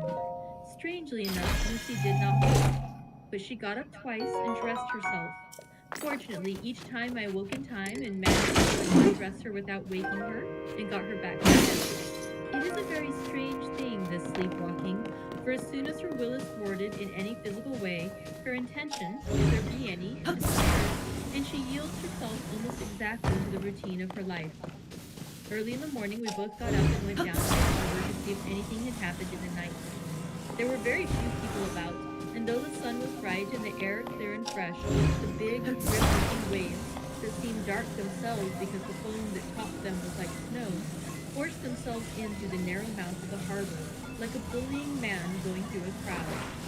Somehow, I felt glad that Jonathan was not on the sea last night, but on land. But oh, is he on land or sea? Where is he, and how? I am getting fearfully anxious about him. If I only knew what to do, and could do anything. 10 August. The funeral of the poor sea captain today was most touching. Every boat in the harbor seemed to be there, and the coffin was carried by captains all the way from Tea Hill Pier to the churchyard. Lucy came with me, and we went early to our old seat, whilst the cortege of boats went up the river on the to the viaduct and came down again. We had a lovely view, and saw the procession nearly all the way. The poor fellow was laid to rest again, but we stood on it, when the time came and saw everything. Poor Lucy seemed much upset. She was restless and uneasy all the time, and I cannot but think that her dreaming at night is telling on her. She is quite odd in some things. She will not admit to me that there is any cause for restlessness, or if there be, she does not understand it herself. There is an additional cause in that poor old Mr. Swales was found dead this morning on our seat, his neck being broken. He had evidently, as the doctor said, fallen back in the seat in some sort of fright, for there was a look of fear and horror on his face that the men said made them shudder. Poor dear old man. Perhaps he had seen death with his dying eyes. Lucy is so sweet and sensitive that she feels influences more acutely than other people do. Just now, she was quite upset by a little thing which I did not much heed, though I am myself very fond of animals. One of the men who came up here often to look for the boats was followed by his dog. The dog is always with him. They are both quiet persons, and I never saw the man angry, nor heard the dog bark. During the service, the dog would not come to its master, who was on the seat with us, but kept a few yards off, barking and howling. Its master spoke to it gently, and then harshly, and then angrily, but it would neither come nor cease to make a noise. It was in a sort of fury, with its eyes savage, and all its hairs bristling out like a cat's tail when puss is on the warpath. Finally, the man too got angry and jumped down and kicked the dog, and then took it by the scruff of the neck and half dragged and half threw it on the tombstone on which the seat is fixed. The moment it touched the stone, the poor thing became quiet and fell all into a tremble. It did not try to get away, but crouched down, quivering and cowering, and was such a pitiable state of terror that I tried, though without effect, to touch it. Lucy was full of pity too, but she did not attempt to touch the dog, but looked at it in an agonized sort of way. I greatly fear that she is of too supersensitive a nature to go through the world without trouble. She will be dreaming of this tonight, I am sure. The whole agglomeration of things, the ship steered into port by a dead man, his attitude tied to the wheel with the crucifix and beads, the touching funeral, the dog, now furious and now in terror, will all afford material for her dreams. I think it will be best for her to go to bed tired out physically, so I shall take her for a long walk by the cliffs to Robin Hood's Bay and back. she ought not to have much inclination for sleepwalking then. And that concludes chapter 7. And to me, that sounds like foreshadowing. I do not think that walk is going to tucker Miss Lucy out. I think that we'll find some more sleepwalking happening tomorrow, so we'll see. Thank you for joining me today. I hope that you enjoyed today's chapter, and I look forward to seeing you again tomorrow for more from our read aloud together of Dracula by Bram Stoker. Thank you so much. I'll see you next time. Bye. Hi everyone, welcome back. I'm Christina, the manager at the Pacific Beach Library. Thank you for joining me for day 8 of our read along together of Dracula by Bram Stoker. Let's see. I'm still getting used to using the computer instead of my phone. It does this long thing where it circles, circles, circles, and I think it's actually working. Let's hope it's working. But today I'm starting with a green tea. I had an errand to run during lunch, so I didn't have time to do what I needed to do. And so I just stopped at Sprouts and picked up some sushi for lunch. And I was like, well, as long as I'm having sushi, I need to have green tea. And so this will be my second pot of green tea. So yeah, there you are. Oh, that's really fun. I like that. There you go. Okay, so let's talk about what happened in yesterday's reading.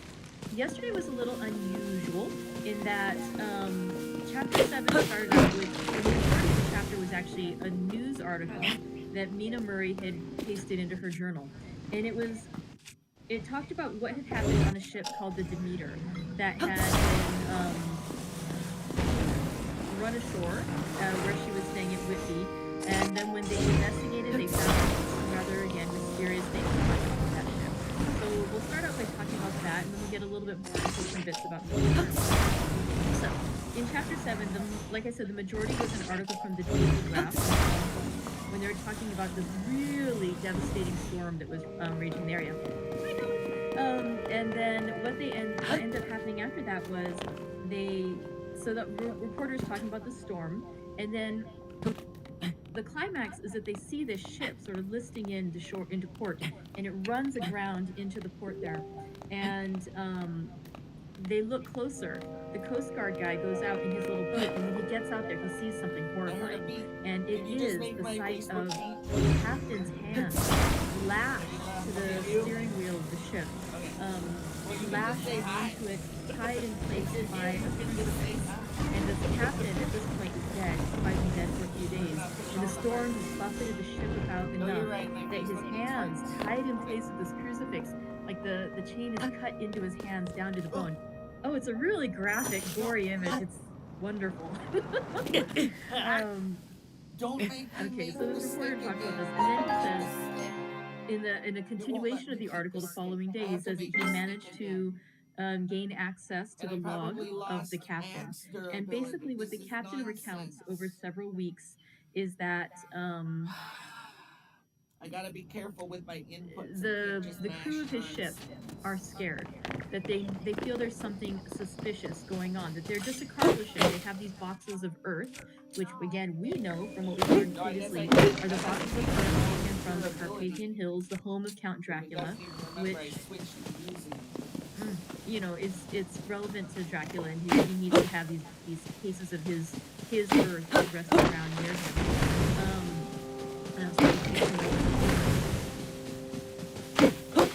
They only take out the boxes of earth, but the men working the ship talk about how they see somebody.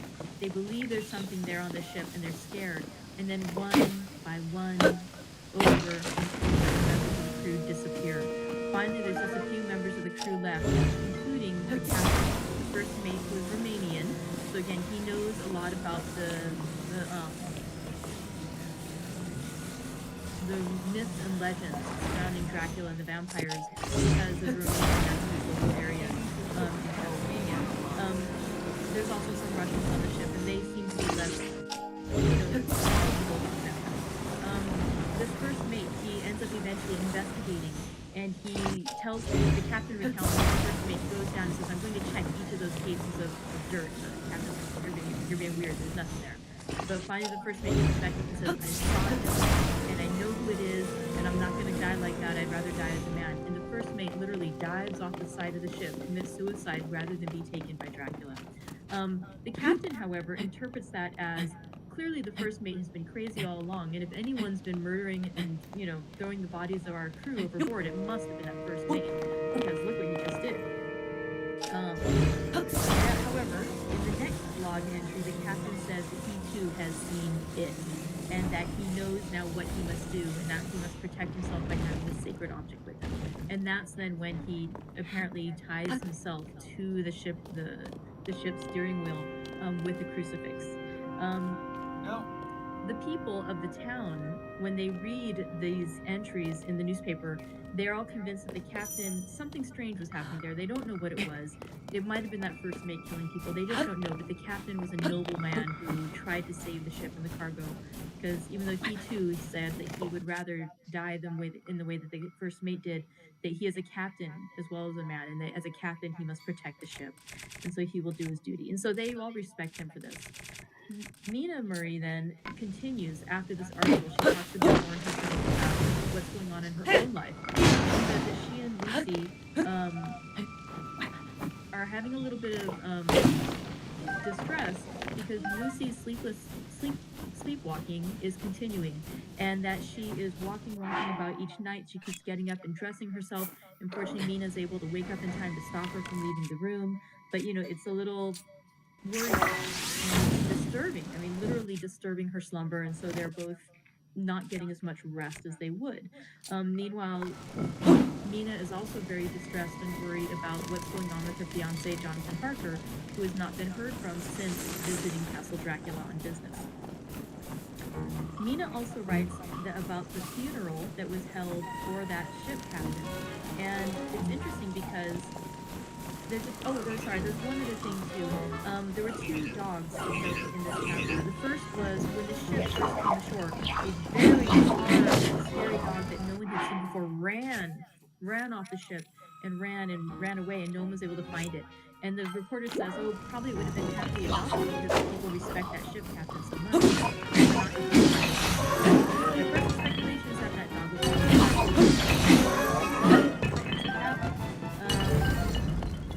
comment if you think he might be Dracula or if the dog is something else, and I'm just guessing on that one. There's another instance with the dog at the funeral where Lucy and Mina are sitting where they had been previously on that empty tombstone, the tombstone covering an empty grave belonging to Geordie, whatever his name was, the one that Mr. Swales had spoken about in the previous chapter, when he was talking about the empty graves in that cemetery. And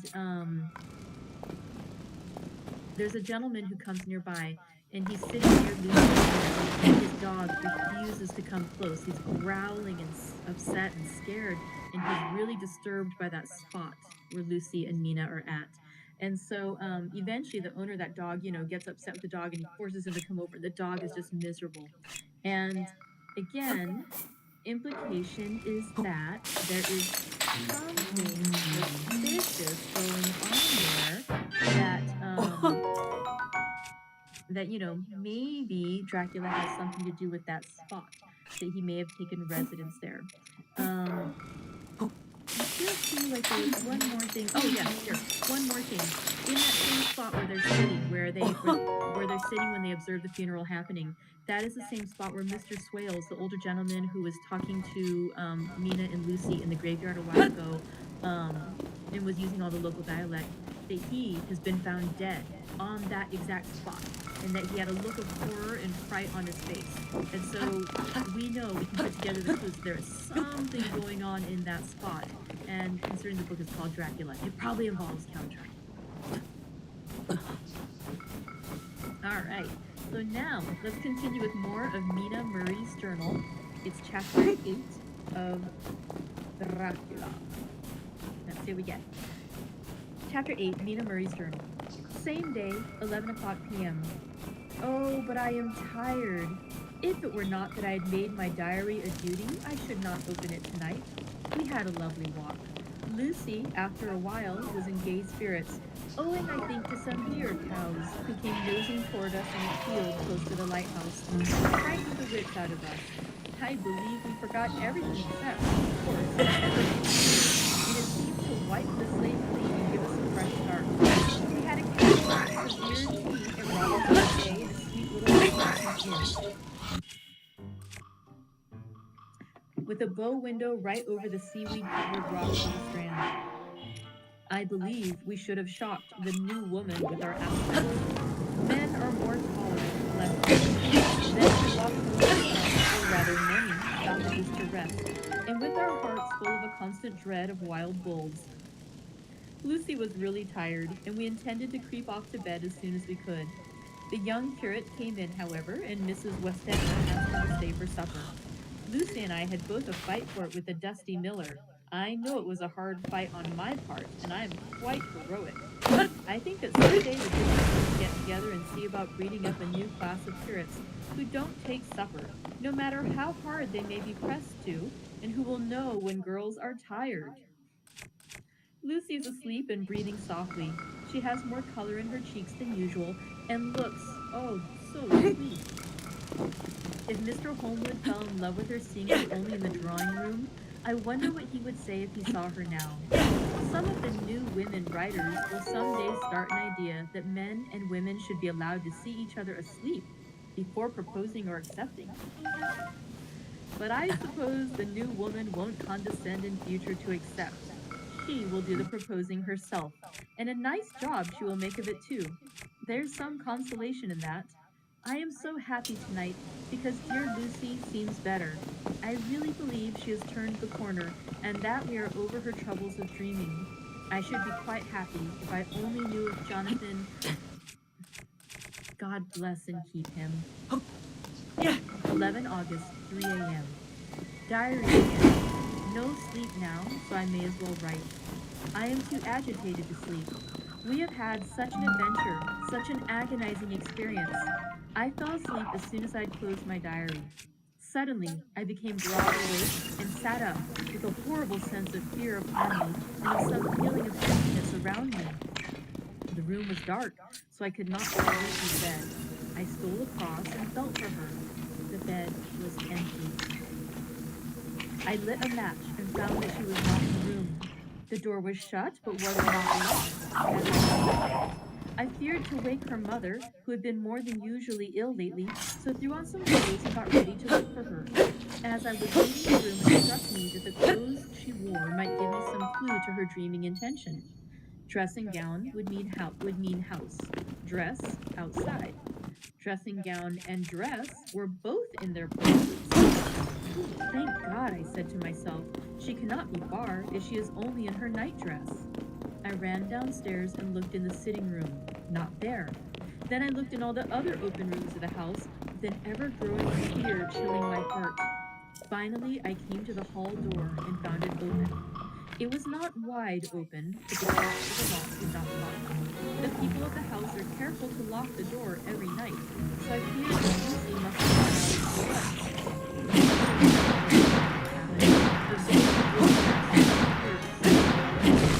I took a big, heavy shawl and ran out. The clock was striking 1 as I was in the crescent, and there was not a soul in sight. I ran along the north terrace but could see no sign of the white figure which I expected.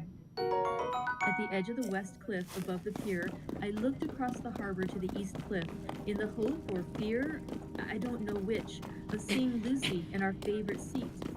There was a bright full moon with heavy black driving clouds, which threw the whole scene into a fleeting diorama of light and shade as they sailed across. For a moment or two, I could see nothing, as the shadow of a cloud obscured St. Mary's Church and all around it. Then, as the cloud passed, I could see the ruins of the abbey coming into view, and as the edge of a narrow band of light, as sharp as a sword cut, moved along, the church and the church became gradually visible. Whatever my expectation was, it was not there. On the favorite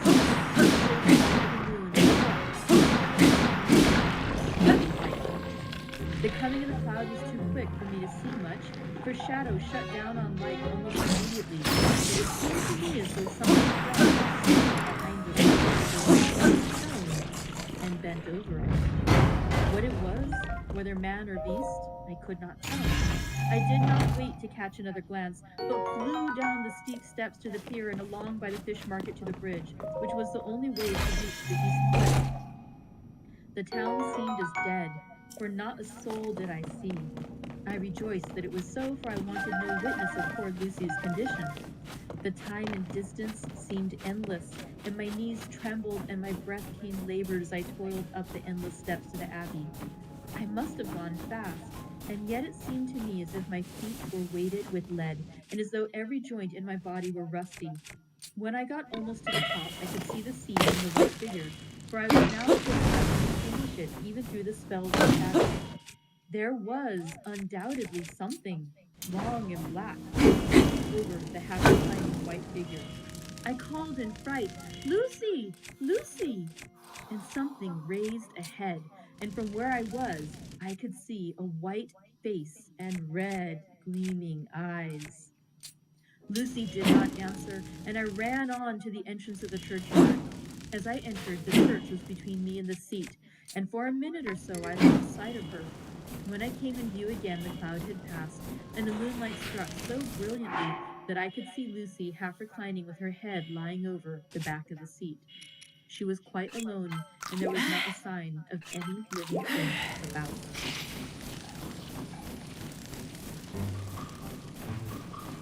When I bent over her, I could see that she was still asleep. Her lips were parted and she was breathing, not softly as usual with her, but in long, heavy gasps, as though striving to get her lungs full at every breath.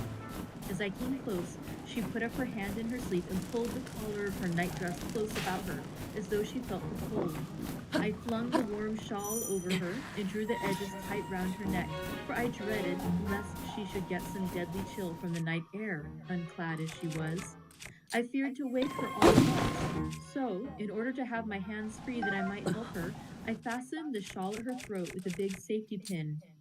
But I must have been clumsy in my anxiety, and pinched or pricked her with it, for by and by, when her breathing became quieter, she put her hand to her throat again and moaned. When I had her carefully wrapped up, I put my shoes on her feet, and then began very gently to wake her. At first she did not respond, but gradually she became more and more uneasy in her sleep, moaning and sighing occasionally. At last, as time was passing fast, and for many reasons I wished to get her home at once, I shook her more forcibly, till finally she opened her eyes and awoke. She did not seem surprised to see me, as, of course, she did not realize all at once where she was. Lucy always wakes prettily, and even at such a time, when her body must have been chilled with cold and her mind somewhat appalled at waking unclad in a churchyard at night, she did not lose her grace. She trembled a little and clung to me when I took her. Once with me home, she rose without a word, with the obedience of a child. As we passed along the gravel path, Lucy noticed me wince. She stopped and wanted to insist upon my taking my shoes, but I would not. However, when we got to the pathway outside the churchyard, where there was a puddle of water remaining from the storm, I daubed my feet with mud, using one foot and turn on the other, so that as we went home, no one, in case we should meet anyone, should notice my bare feet. Fortune favored us, and we got home without meeting a soul. Once we saw a man who seemed not quite safe, passing along the street in front of us, but we hid in the door till he had disappeared up an opening such as there are here. These little closes, or wines, as they called them in the South. My heart beat so loud all the time that sometimes I thought I should faint. I was filled with anxiety about Lucy, not only for her health, she would suffer from the exposure, but for her reputation, in case the story should get wind. When we got in and had washed our feet and had said a prayer of thankfulness together, I tucked her into bed. Before falling asleep, she asked, even implored me not to say a word to anyone, even her mother, about her sleepwalking adventure. I hesitated at first to promise, but on thinking of the state of her mother's health and the knowledge of such a thing would fret her, and thinking, too, of how such a story might become distorted, nay, infallibly would, in case it should leak out, I thought it wiser to do so. I hope I did right. I have locked the door, and the key is now tied to my wrist, so perhaps I shall not be again disturbed. Lucy is sleeping soundly. The reflex of the dawn is high and far over the sea. Same day, noon. All goes well. Lucy slept till I woke her and seemed not to have even changed her side. The adventure of the night does not seem to have harmed her. On the contrary, it has benefited her, for she looks better this morning than she has done for weeks. I was sorry to notice that my clumsiness with the safety pin hurt her. Indeed, it might have been serious, for the skin of her throat was pierced. I must have pinched up a piece of loose skin and have transfixed it, for there are two little red points like pinpricks, and on the band of her nightdress was a drop of blood. When I apologized and was concerned about it, she laughed and petted me and said she did not even feel it. Fortunately, it cannot leave a scar, as it is so tiny. Same day, night. We passed a happy day. The air was clear and the sun bright, and there was a cool breeze. We took our lunch at the Molten Senra driving by the road, and Lucy and I walking by the cliff path and joining her at the gate. I felt a little sad myself, for I could not but feel how absolutely happy it would have been had Jonathan been with me. But there, I must only be patient.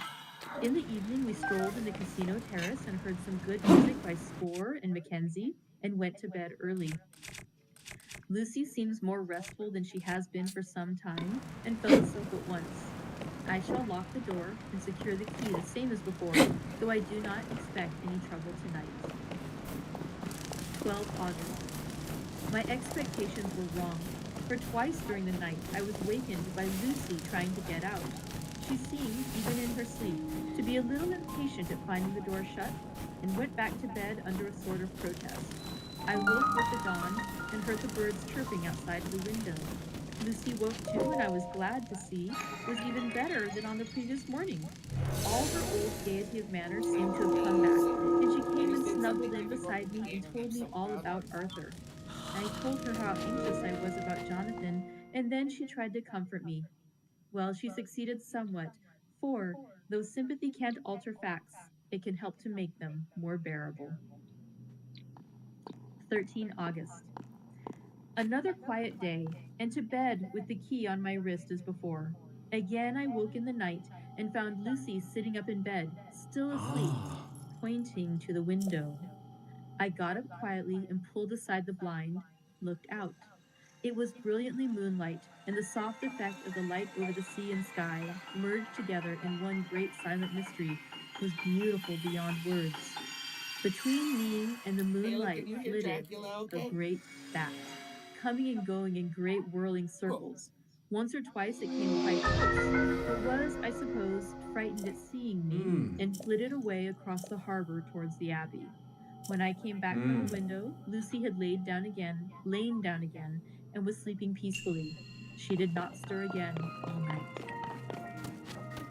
14 August. On the East Cliff, reading and writing all day, Lucy seems to have become as much in love with the spot as I am, and it is hard to get her away from it when it is time to come home for lunch, or tea, or dinner. This afternoon she made a funny remark.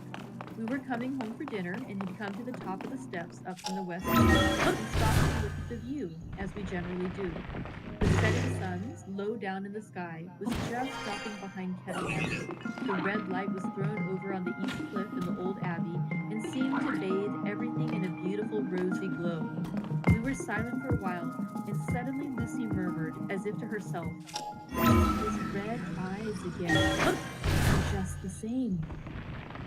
It was such an odd expression, coming apropos of nothing, that it quite startled me.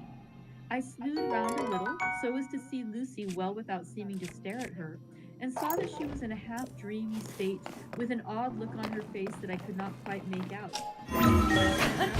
But followed her eyes. She appeared to be looking over at our own seat, whereon was a dark figure, seated alone. I was quite a little startled myself, for it seemed for an instant as if the stranger had great eyes like burning flames. But a second look dispelled the illusion. The red sunlight was shining on the windows of St. Mary's Church behind our seat, and as the sun dipped, there was just sufficient change in the refraction and reflection to make it appear as if the light moved. I called Lucy's attention to the peculiar effect. She came herself with a start, but she looked sad all the same. It may may have been that she was thinking of that terrible night up there. I never got her to her, so I said nothing, and we went home to dinner.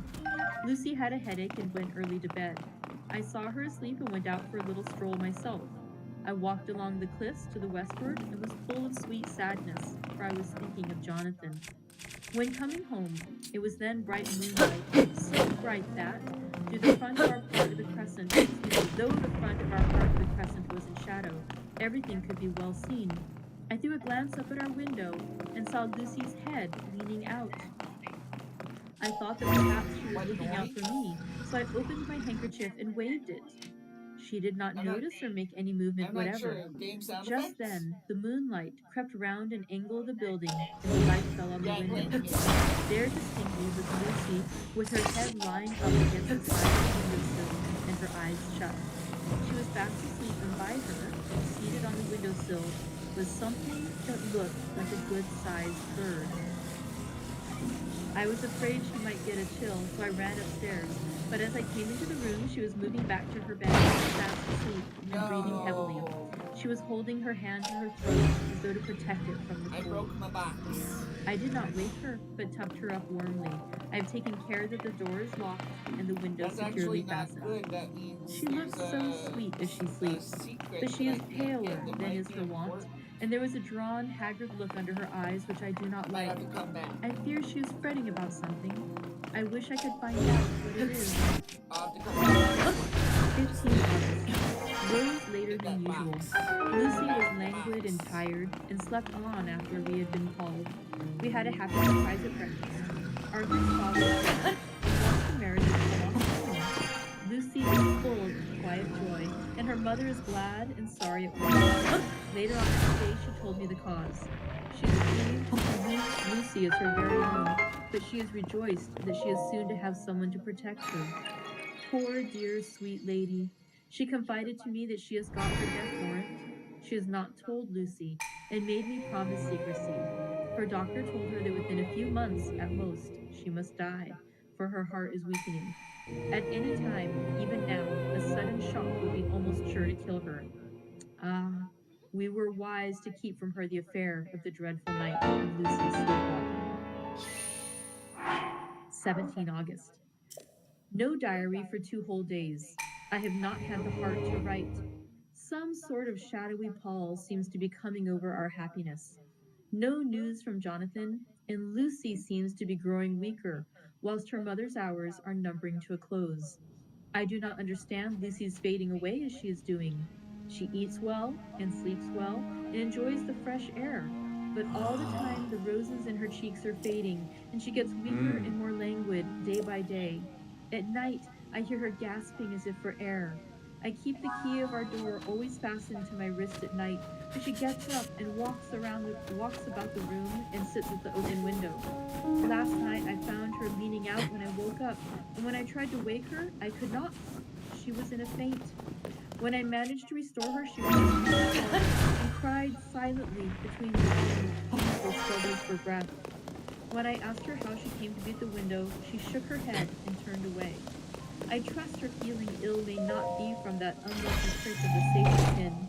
I looked at her throat just now as she lay asleep, and the tiny wounds seem not to have healed.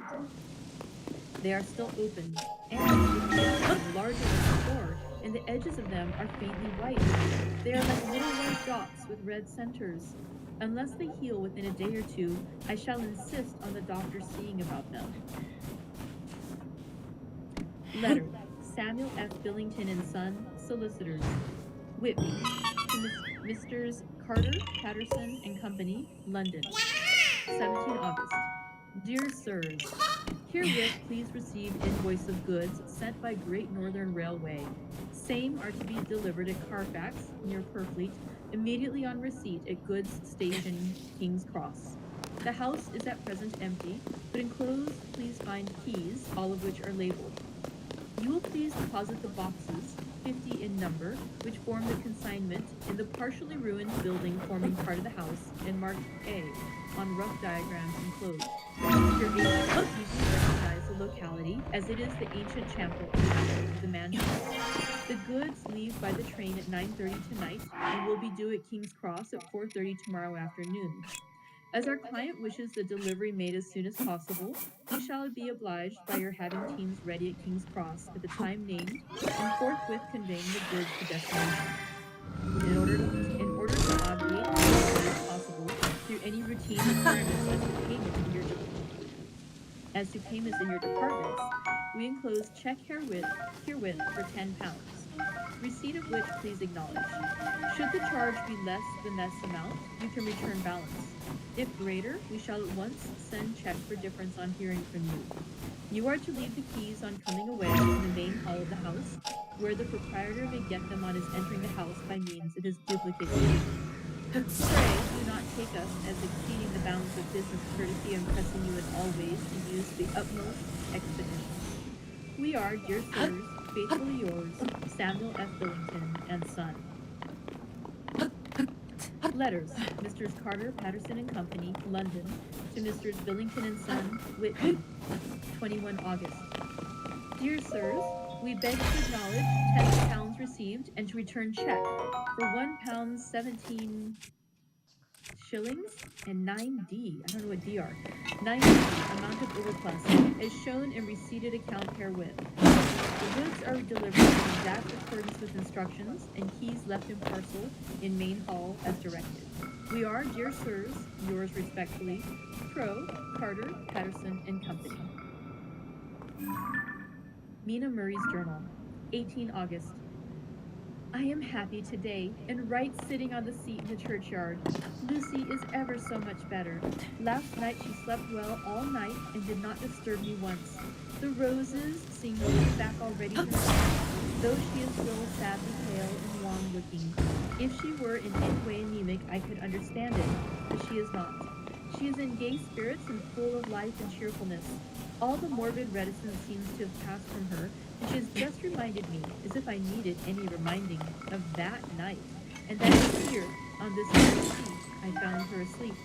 As she told me, she tapped playfully with the heel of her boot on the stone slab and said, "My poor little feet didn't make much noise then.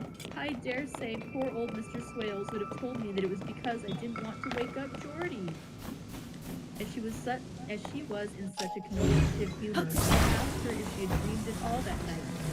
Before she answered, that sweet puckered look came into her forehead, which Arthur, I call him Arthur from her habit, says he loves. Indeed, I don't wonder that he does.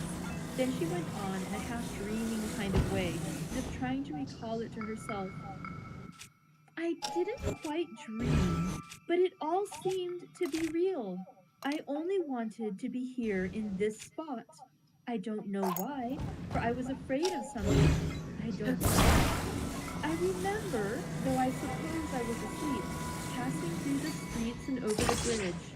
A fish left as I went by, and I leaned over to look at it, and I heard a lot of dogs howling. The whole town seemed as if it must be full of dogs all howling at once as I went up the steps.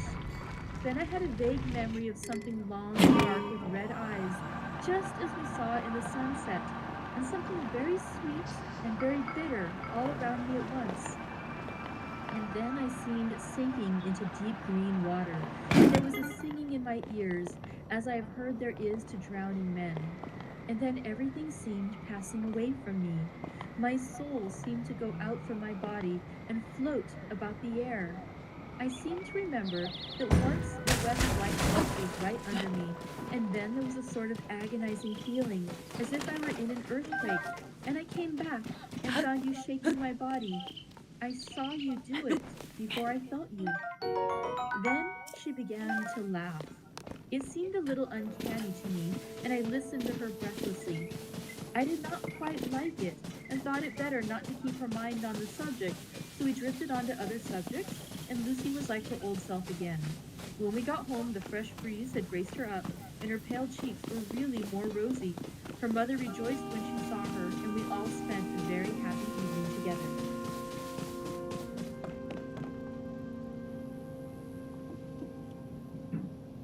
/ 19 August. Joy, joy, joy! But not all joy. At last, news of Donovan. The dear fellow has been ill. That is why he did not write. I am not afraid to think it or say it now that I know it. Mr. Hawkins sent me on the letter and wrote himself, oh, so sweetly. I am to leave in the morning and go over to Jonathan, and to help to nurse him if necessary, and to bring him home. Mr. Hawkins said it would not be a bad thing if we were to be married out there. I have cried over the good sister's letter till I can feel it wet against my bosom, where it lies. Ears of Jonathan, you must be next to my heart, for he is in my heart.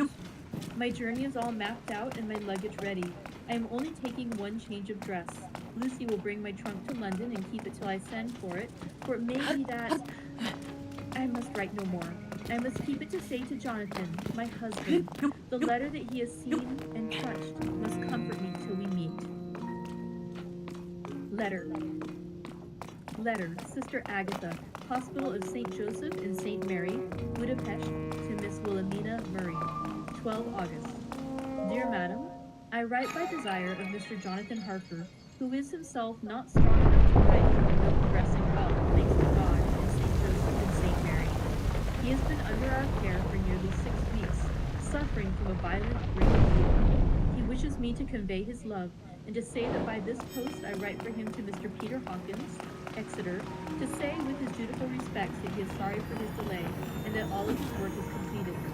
He will require some few weeks' rest in our sanatorium in the hills, but will then return.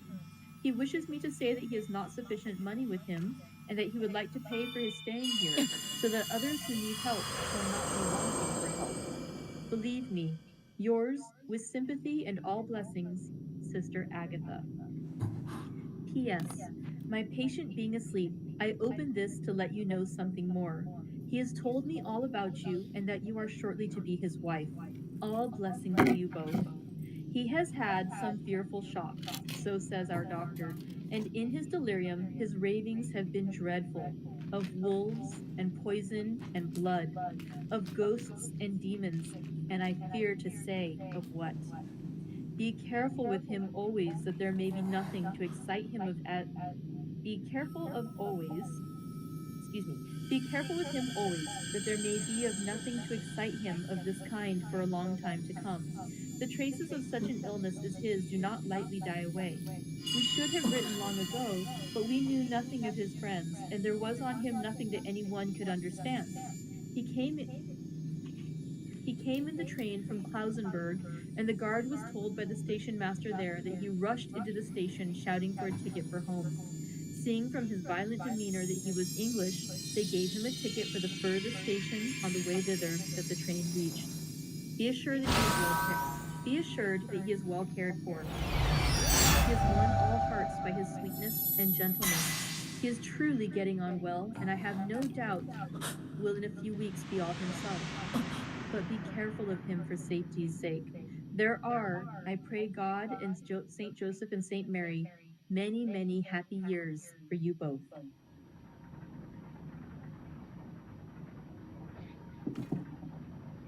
Dr. Seward's diary, 19 August. Strange and sudden change in Renfield last night. About 8 o'clock he began to get excited and sniff about as a dog does when setting. The attendant was struck by his manner, and knowing my interest in him, encouraged him to talk. He is usually respectful to the attendant and at times servile, but tonight, the man tells me, he was quite haughty, would not condescend to talk with him at all. All he would say was, I don't want to talk to you. You don't count now. The master is at hand. The attendant thinks it is some sudden form of religious mania which has seized him. If so, we must look about for squalls, for a strong man with homicidal and religious mania at once might be dangerous. The combination is a dreadful one. At 9 o'clock I visited him myself. His attitude to me was the same as that to the attendant. In his sublime self, the difference between myself and attendant seemed to him as nothing. It looks like religious mania, and he will soon think that he himself is God. These infinitesimal distinctions between man and man are too paltry for an omnipotent being. How these mad men give themselves away. The real God taketh heed lest he very false. The God created from human vanity sees no difference between evil and sparrow. Oh, if men only knew. For half an hour or more, Renfield kept getting excited in greater and greater degree. I did not pretend to be watching him, but I kept strict observation all the time. All the same. All at once, that shifty look came into his eyes, which we always see when a madman has seized an idea, and with it, the shifty movement of the head and back, which asylum attendants come to know so well. He became quite quiet and went and sat on the edge of his bed resignedly and looked into space with lackluster eyes. I thought I would find out if his apathy were real or only assumed, and tried to lead him to talk of his pets, a theme which had never failed to excite his attention. At first, he made no reply, but at length said testily, "Bother them all. I don't care a pin about them." "What?" I said. "You don't mean to tell me you don't care about spiders?" Spiders at present are his hobby, and the notebook is filling up with columns of small figures. To this he answered enigmatically, "The bride maidens rejoice the eyes that wait the coming of the bride. But when the bride draweth nigh, then the maidens shine not to the eyes that are filled." He would not explain himself, but remained obstinately seated on his bed all the time I remained with him. I am weary tonight and low in spirits. I cannot but think of Lucy and how different things might have been. If I don't sleep at once, plural, the modern Morpheus. C2, HCl3O H2O. I must be careful not to let it grow into a habit. No, I shall take none tonight.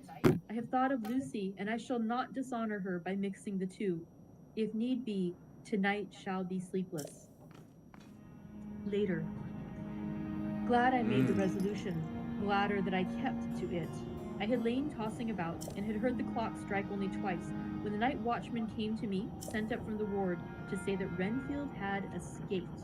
I threw on my clothes and ran down at once. My patient is too dangerous a person to be roaming about. Those ideas of his might work out dangerously with strangers. The attendant was waiting for me.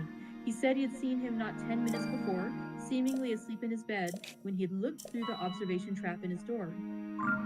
His attention was called by the sound of the window being wrenched out.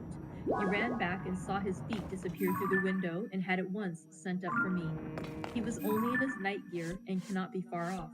The attendant thought it would be more useful to watch where he should go than to follow him, as he might lose sight of him whilst getting out of the building by the door. He is a bulky man and couldn't get through the window. I am thin, so with his aid I got out, but feet foremost, and as we were only a few feet above ground, landed unhurt. The attendant told me the patient had gone to the left and had taken a straight line, so I ran as quickly as I could. As I got through the belt of trees, I saw a white figure scale the high wall, which separates our grounds from those of the deserted house. I ran back at once, told the watchman to get 3 or 4 men immediately and follow me into the grounds of Carfax, in case our friend might be dangerous. I got a ladder myself, and crossing the wall, dropped down on the other side. I could see Renfield's figure just disappearing behind the angle of the house, so I ran after him. On the far side of the house, I found him pressed close against the old iron-bound oak door of the chapel. He was talking, apparently to someone, but I was afraid to go near enough to hear what he was saying, lest I might frighten him and he should run off. Chasing an errant storm of people is nothing to follow a naked lunatic when the fit of escaping is upon him. After a few minutes, however, I could see that he did not take note of anything around him, and so ventured to draw nearer to him. The more so as my men had now crossed the wall and were closing him in. I heard him say, "I am here to do your bidding, master. I am your slave, and you will reward me, for I shall be faithful. I have worshipped you long and afar off. Now that you are near, I await your commands, and you will not pass me by. Will you, dear master, in your distribution of good things?" He is a selfish old beggar anyhow. He thinks of the loaves and fishes even when he believes he is in a real presence. His manias make a startling combination. When we closed in on him, he fought like a tiger. He is immensely strong, for he was more like a wild beast than a man. I never saw a lunatic in such a paroxysm of rage before, and I hope I shall not again. It is a mercy that we have found out his strength and his danger in good time. With strength and determination like his, he might have done wild work before he was caged. He is safe now at any rate. Jack Shepherd himself couldn't get free from the straight waistcoat that keeps him restrained, and he's chained to the wall in the padded room. His cries are at times awful, but the silences that follow are more deadly still, for he means murder in every behavior and movement. Just now he spoke coherent words for the first time. "I shall be patient, master. It is coming, coming, coming." So I took the hint and came too. I was too excited to sleep, but this diary has quieted me, and I feel I shall get some sleep tonight. And that concludes chapter 8. We'll talk about it a little bit more tomorrow, but yes, interesting things as Count Dracula seems to be making his way from Whitby over to his new home next to the asylum. So we'll see what happens in tomorrow's read aloud.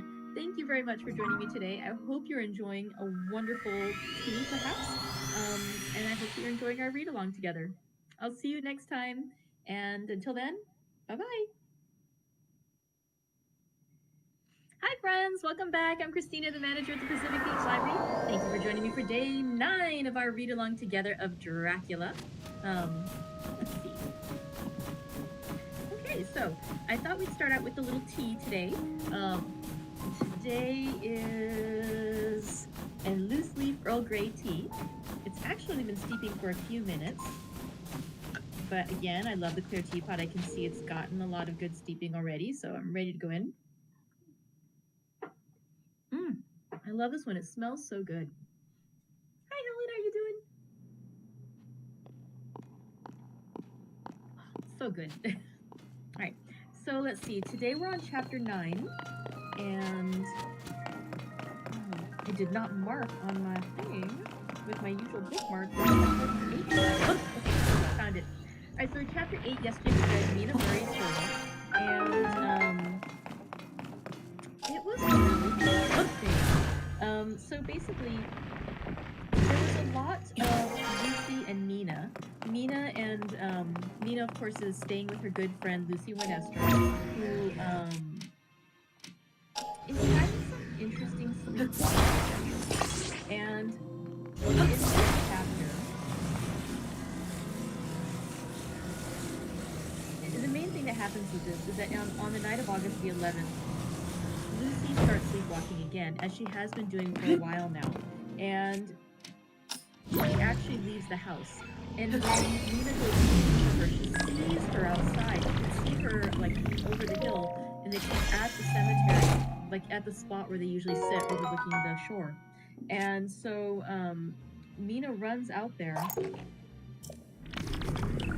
and she almost thinks she sees Lucy with somebody leaning over her.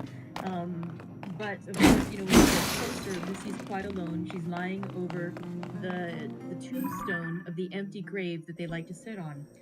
The same tombstone that they sat on for the service for the sea captain. The same tombstone that the dog wouldn't approach. And the same tombstone where Mr. Swales was killed.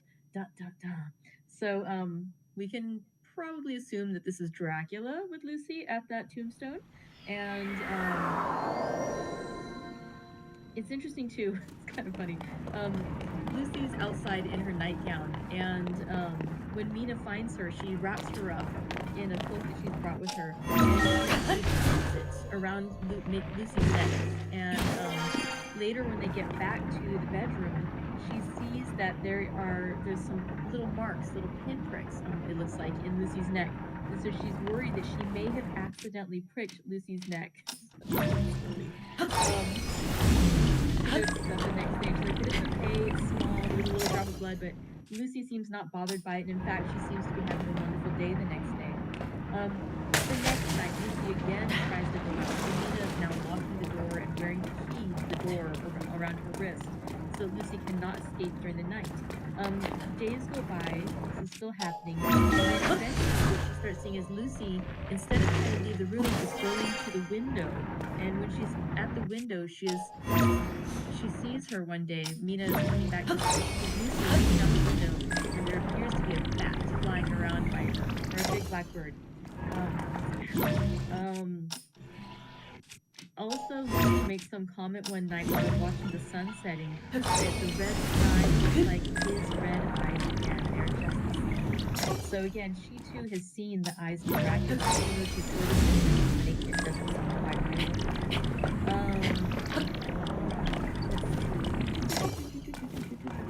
Lucy's health gradually starts to fade.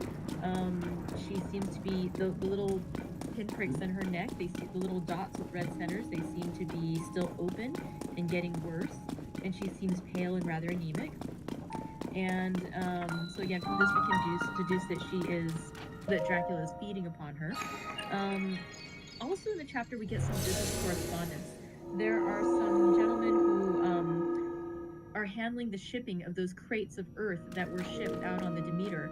And they basically say, we want to have these 50 boxes of earth delivered to this house in Carfax that is located next to the lunatic asylum. And they want them delivered and stored in the church, or in the chapel, excuse me. And so the other gentlemen go ahead and do that. Let's see. So again, as they're making these arrangements, we can safely deduce that if Dracula is being shipped, well, I think that Dracula is being shipped out with the dirt to the other location, and therefore, as the journal continues, Mina's journal, she starts seeing that Lucy is doing better by the 18th, which is after those boxes have shipped out. And so Lucy seems to be getting healthier, and she says, she has a recollection, like she felt like there was something happening there, but it's, so again, it's very dreamlike for encounter with Dracula. She doesn't acknowledge, that there's somebody sucking blood, but just a vague memory of something long and dark with red eyes. Just before the sunset, something very sweet and bitter all around me, and then I was sinking into a deep blue water and was singing in my ears. So it's an interesting depiction of what her feeling as as this is happening. Let's see. Finally, Mina's journal also has an account that she has finally found her fiance, who turned up about 6 weeks prior, so again, shortly after Dracula. He seems to have come out, and he went to the train station and said, I need to get back home. They heard he was speaking English, so they sent him on the train as far as they could. And eventually he's been taken in by a sanatorium so he can get healthier again. And then the nun who writes to him, the nurse, says basically that he's had a huge shock. He said some very strange things, and you want to try to keep him as calm as you can so that he won't get worse. Therefore, Mina's going to be preparing to go visit Jonathan. And she'll probably get married there, so she can care for him. Finally, the chapter has a section from Dr. Seward, who is again the former suitor of Lucy Minestra, who works at the sanitarium that is next to, or the lunatic asylum, that is next door to the home purchased by Count Dracula. And he's talking about how, he mentions that he's still quite impressed to convince Lucy to marry him, but that he, he's throwing himself into his work. And meanwhile, strange things are happening with his patient Renfield, who likes to eat creatures and eat their life, and that he runs away. He says he tells the attendant that the master is down again, so he doesn't need to bother with all these other things anymore. And so he actually runs away to the asylum. He manages to get next door, where he is heard saying, I am here to do your bidding, master. I am your slave. You shall reward me, for I shall be faithful. I have worshipped you long and afar, and now that you are near, I give you commands, and you will not pass me by. And so he is basically pledging himself to serve Count Dracula. Dr. Seward doesn't see who he's addressing. He thinks that Renfield is crazy.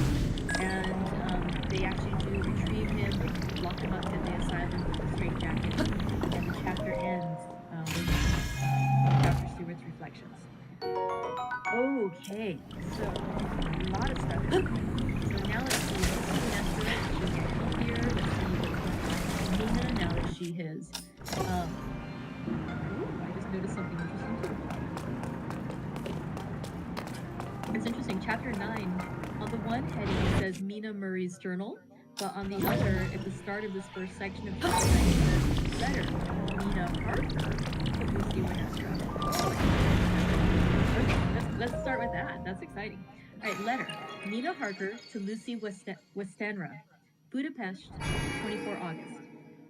My dearest Lucy, I know you will be anxious to hear all that has happened since we parted at the railway station at Whitby. Well, my dear, I got to Hull all right and caught the boat to Hamburg and then the train on here. I feel that I can hardly recall anything of the journey except that I knew I was coming to Jonathan and that as I should have to do some nursing, I had better get all the sleep I could. I found my dear one, oh, so thin and pale and weak looking. All the resolution has gone out of his dear eyes, and that quiet dignity which I told you was in his face has vanished. He is only a wreck of himself, and he does not remember anything that has happened to him for a long time past. At least, he wants me to believe so, and I shall never ask. He has had some terrible shock, and I fear it might tax his poor brain if he were to try to recall it. Sister Agatha, who is a good creature and a born nurse, tells me that he raved of dreadful things while he was off his head. I wanted her to tell me what they were, but she would only cross herself and say she would never tell. That the ravings of the sick were the secrets of God, and that if a nurse through her vocation should hear them, she should respect her trust. She is a sweet, good soul, and the next day, when she saw I was troubled, she opened up the subject again, and after saying that she could never mention what my poor dear raved about, added, I can tell you this much, my dear, that it was not about anything which he has done wrong himself, and you, as his wife-to-be, have no cause to be concerned. He has not forgotten you or what he owes to you. His fear was of great and terrible things, which no mortal can treat of. I do believe the dear soul, though I might be jealous lest my poor dear should have fallen in love with any other girl. The idea of my being jealous about Jonathan. And yet, my dear, let me whisper, I felt a thrill of joy through me when I knew that no other woman was a cause of trouble. I am now sitting by his bedside, where I can see his face while he sleeps. He is waking. When he woke, he asked me for his coat, as he wanted to get something from the pocket. I asked Sister Agatha, and she brought all his things. I saw that my husband was in the notebook, and was going to ask him to let me look at it, for I knew then that I might find some clue to his trouble. But I suppose he must have seen my wish in his eyes, for he sent me over to the window, saying he wanted to be close to me. He called me back, and instead I knew then that he was in deadly earnest. He had never called me by that name since he asked me to marry him. You know, dear, my idea is trust between husband and wife, that there should be no secret, no concealment. I have had a great shock, and when I try to think of what it is, I feel my head spin round, and I do not know if it was all real or the dreaming of a madman. You know I have had brain fever, and that is to be mad. The secret is here, and I do not want to know it. I want to take up my life here with our marriage. For my dear, he had decided to be married as soon as the formalities are complete. Are you willing, Philomena, to share my ignorance? Here is the book. Take it and keep it.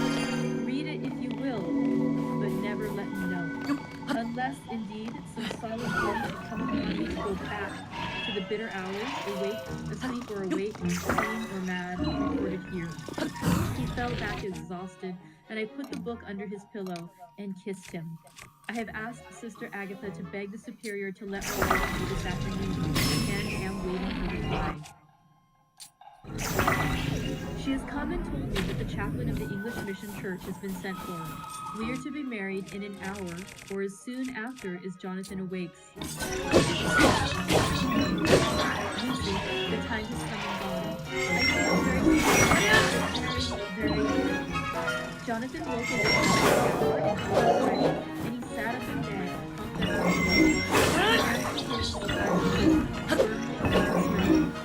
I could hardly speak.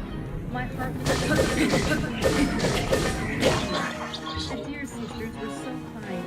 Please God, I shall never, never forget them, nor the grave and sweet responsibilities I have taken upon me. I must tell you of my wedding present. When the chaplain and the sisters had left me alone with my husband, oh, Lucy, it is the first time I have written the words, my husband. Left me alone with my husband, I took the book from under his pillow and wrapped it up in white paper and tied it with a little bit of pale blue ribbon which was round my neck and sealed it over the knot with sealing wax, and for my seal I used my wedding ring. Then I kissed it and showed it to my husband and told him that I would keep it so, and then it would be an outward and visible sign to all our lives that we were with each other, that I would never open it unless it were for his own dear sake, or for the sake of some stern duty. Then he took my hand in his, and oh, Lucy, it was the first time he took his wife's hand, and said that it was the dearest thing in all the wide world, and that he would go through all the passages need be. The poor dear meant he cannot think of time yet, and I shall not wonder if at first he mixes up not only the month, but the year. Well, my dear, what could I say? I could only tell him that I was the happiest woman in all the wide world, and that I had nothing to give him except myself, my life, and my trust, and that I love and duty for all the days of my life. And, my dear, to him with his poor loving hands, it was like a very solemn Lucy, dear, do you know why I tell you all this? It is not only because it is but because you have been and are very dear to me. It was my privilege to be your friend and guide when you came from the schoolroom to prepare for the world of life. I want you to see now, and with the eyes of a very happy wife, whither duty has led me, so that in your own married life you too may be all happy as I am. My dear, please Almighty God, your life may be all it promises, a long day of sunshine with no harsh wind, no forgetting duty, no distrust. I must not wish you no pain, for that can never be, but I do hope you will be always as happy as I am now. Goodbye, my dear. I shall post you once, and perhaps write you very soon again. I must stop the driving of writing. I must send to my husband, your ever-loving Nina Harker. Letter, Lucy Wickenham to Nina Harker, Whitney, 30 August. My dearest Nina, kisses, and may you soon be in your own home with your husband. I wish you would be coming home soon enough to stay with us here. The strong air would soon restore Jonathan. It has quite restored me. I have an appetite like a convert, am full of life and sleep well. You will be glad to know that I have quite given up walking in my sleep. I think I have not stirred out of my bed for a week. That is, when I once got into it at night.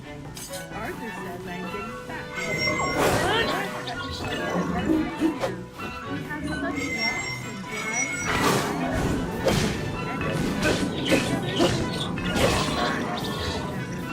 He tells me but I doubt that.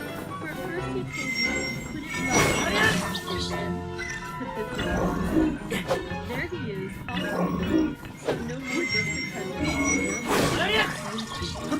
Yes, mother sends her love. Better for PPS. We are to be married on September 20 August. The case of Winfield grew even more interesting. He is now so excited that there are smells of sensation from his passion. For the first week after the attack, he was perpetually violent.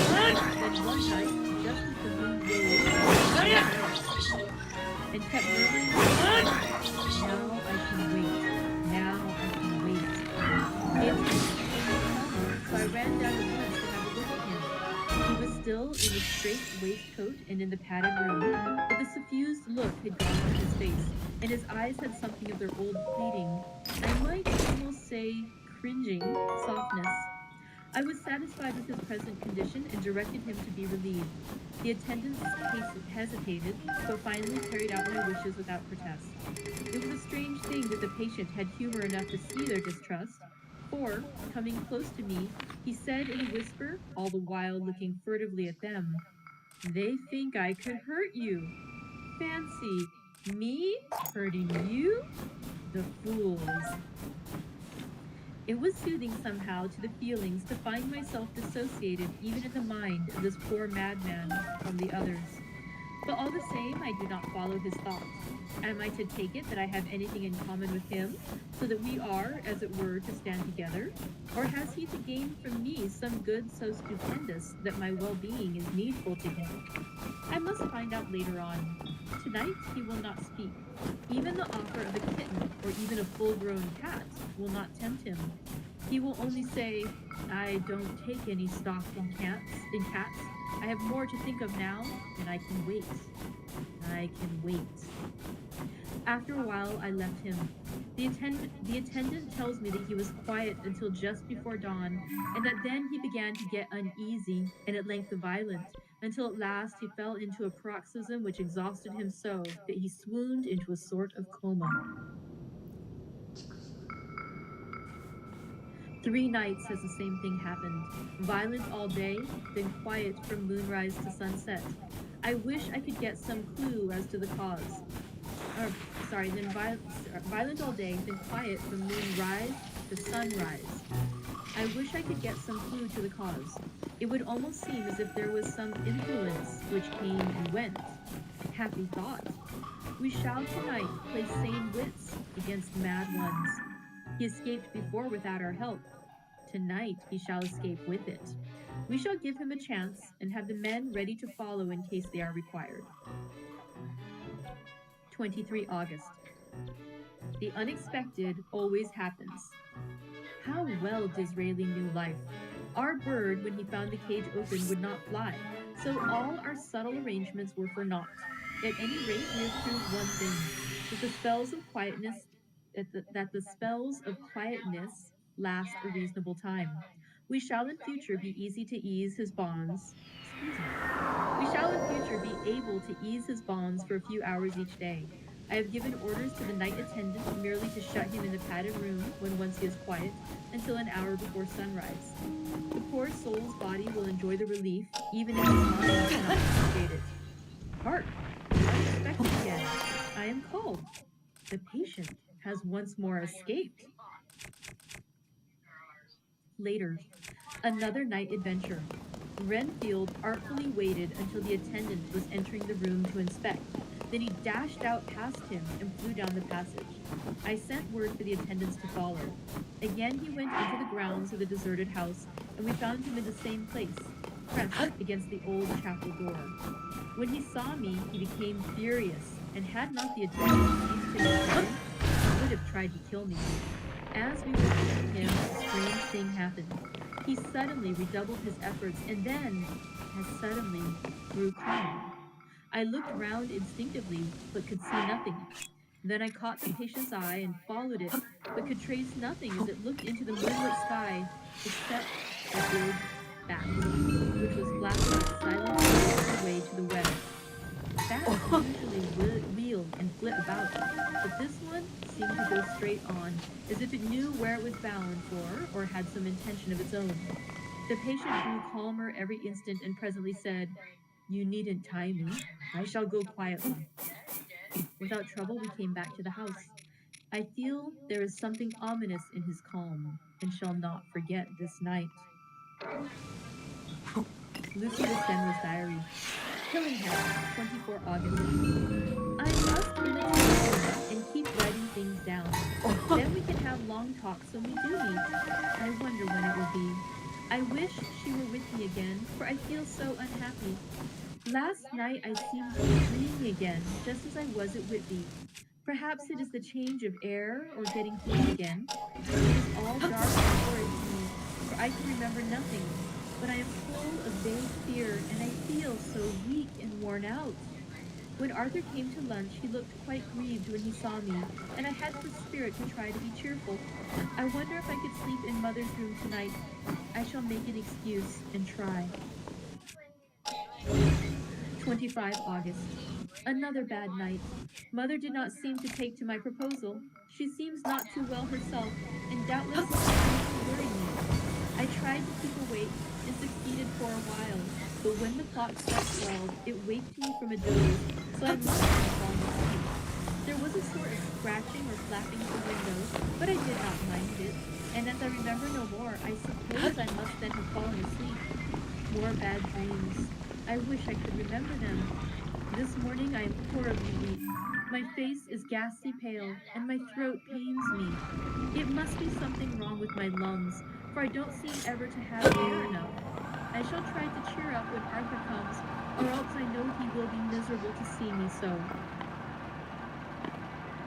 Letter, Arthur Holmwood to Dr. Seward, Albemarle Hotel, 31 August. My dear Jack, I want you to do me a favor. Lucy is ill. That is, she has no special disease, but she looks awful and is getting worse every day. I have asked her if there is any cause. I do not dare to ask her mother, for to disturb the poor lady's mind about her daughter in her present state of health would be fatal. Mrs. Westenra has confided to me that her doom is spoken, disease of the heart, though poor Lucy does not know it yet. I am sure that there is something preying on my dear girl's mind. I am almost distracted when I think of her. To look at her gives me a pang. I told her I should ask you to see her, and though she demurred at first, I know why, old fellow, she finally consented. It will be a painful task for you, I know, old friend, but it is for her sake, and I must not hesitate to ask or you to act. You are to come to lunch at Hillingham tomorrow, 2 o'clock, so as not to arouse any suspicion in Mrs. Westenra, and after lunch, Lucy will take an opportunity of being alone with you. I shall come in for tea, and we can go away together. I am filled with anxiety, and want to consult with you alone as soon as I can after you have seen her. Do not fail. Arthur. Telegram. Arthur Holmwood to Seward. 1 September. Am summoned to see my father, who is worse. Am writing. Write me fully by tonight's post to ring. Wire me, if necessary. Letter from Dr. Seward to Arthur Holmwood, 2 September. My dear old fellow, with regard to Miss Westenra's health, I hasten to let you know at once that in my opinion, there is not any functional disturbance or any malady that I know of. At the same time, I am not by any means satisfied with her appearance. She is woefully different from what she was when I saw her last. Of course, you must bear in mind that I did not have full opportunity of examination such as I should wish. Our very friendship makes a little difficulty which not even medical science or custom can bridge over. I had better tell you exactly what happened, leaving you to draw, in a measure, your own conclusions. I shall then say what I have done and propose doing. I found Miss Westenra in seemingly gay spirits. Her mother was present, and in a few seconds I made up my mind that she was trying all she knew to mislead her mother and prevent her from being anxious. I have no doubt she guesses, if she does not know, what need of caution there is. We lunched alone, and as we all exerted ourselves to be cheerful, we got, as some kind of reward for our labors, some real cheerfulness amongst us. Then Mrs. Westenra went to lie down, and Lucy was left with me. We went into her boudoir, and till we got there her gaiety remained, for the servants were coming and going. As soon as the door was closed, however, the mask fell from her face, and she sank down into a chair with a great sigh, and hid her eyes with her hands. When I saw that her high spirits had failed, I at once took advantage of her reaction to make a diagnosis. She said to me very sweetly, "I cannot tell you how I loathe talking about myself." I reminded her that a doctor's confidence was sacred, but that you were grievously anxious about her. She caught on to my meaning at once and settled the matter in a word. "Tell Arthur everything you choose. I do not care for myself, but all for him. So, I am quite weak." I could easily see that she is somewhat bloodless, but I could not see the usual anemic signs, and by a chance I was actually able to test the quality of her blood, for in opening a window which was stiff, it gave way. She cut her hand slightly with broken glass. It was a slight matter in itself. It gave me an evident chance, and I secured a few drops of the blood and have analyzed them. The qualitative analysis gives a quite normal condition and shows, I should infer, in itself a vigorous state of health. In unofficial matters, I was quite satisfied that there is no need for anxiety. But as there must be a cause somewhere, I have come to the conclusion that it must be something mental. She complains of difficulty in breathing satisfactorily at times, and of dreams that frighten her, but regarding which she can remember nothing. She says that as a child she used to walk in her sleep, and that when in Whitby the habit came back, and that she walked out at night and went to a cliff when Miss Murray found her. But she assures me that of late I am in doubt, so have done the best thing I know of. I have written to my old friend and master, Professor Van Helsing of Amsterdam, who knows as much about the as anyone in the world. I have asked him to come over, and as you told me that all things are to be at your charge, I have mentioned to him who you are and your relations to Miss Westender. This, my dear fellow, is in obedience to your wishes, for I am only too proud and happy to do anything I can. Van Helsing will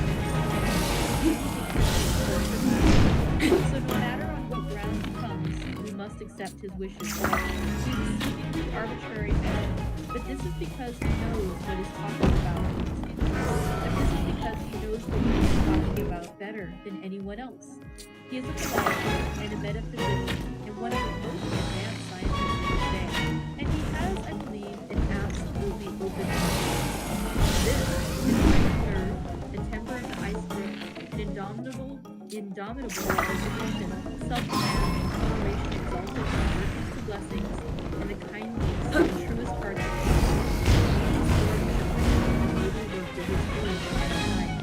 work both in theory and practice, for his views are as wide as I tell you these facts that you may know why I have such confidence in him. I have asked him to come at once. I shall see Miss Westender tomorrow again.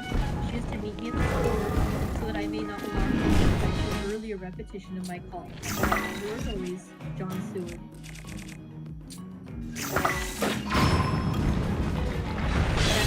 Abraham then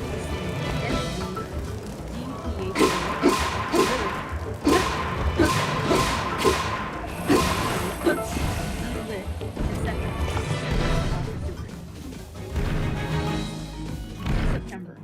My good friend, when I have received your letter, I am already coming to you.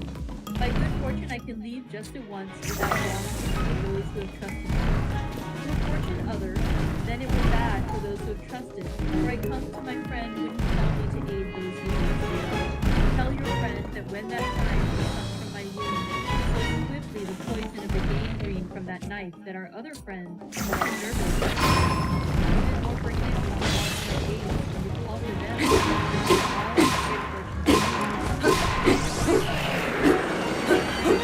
it is to you that I come.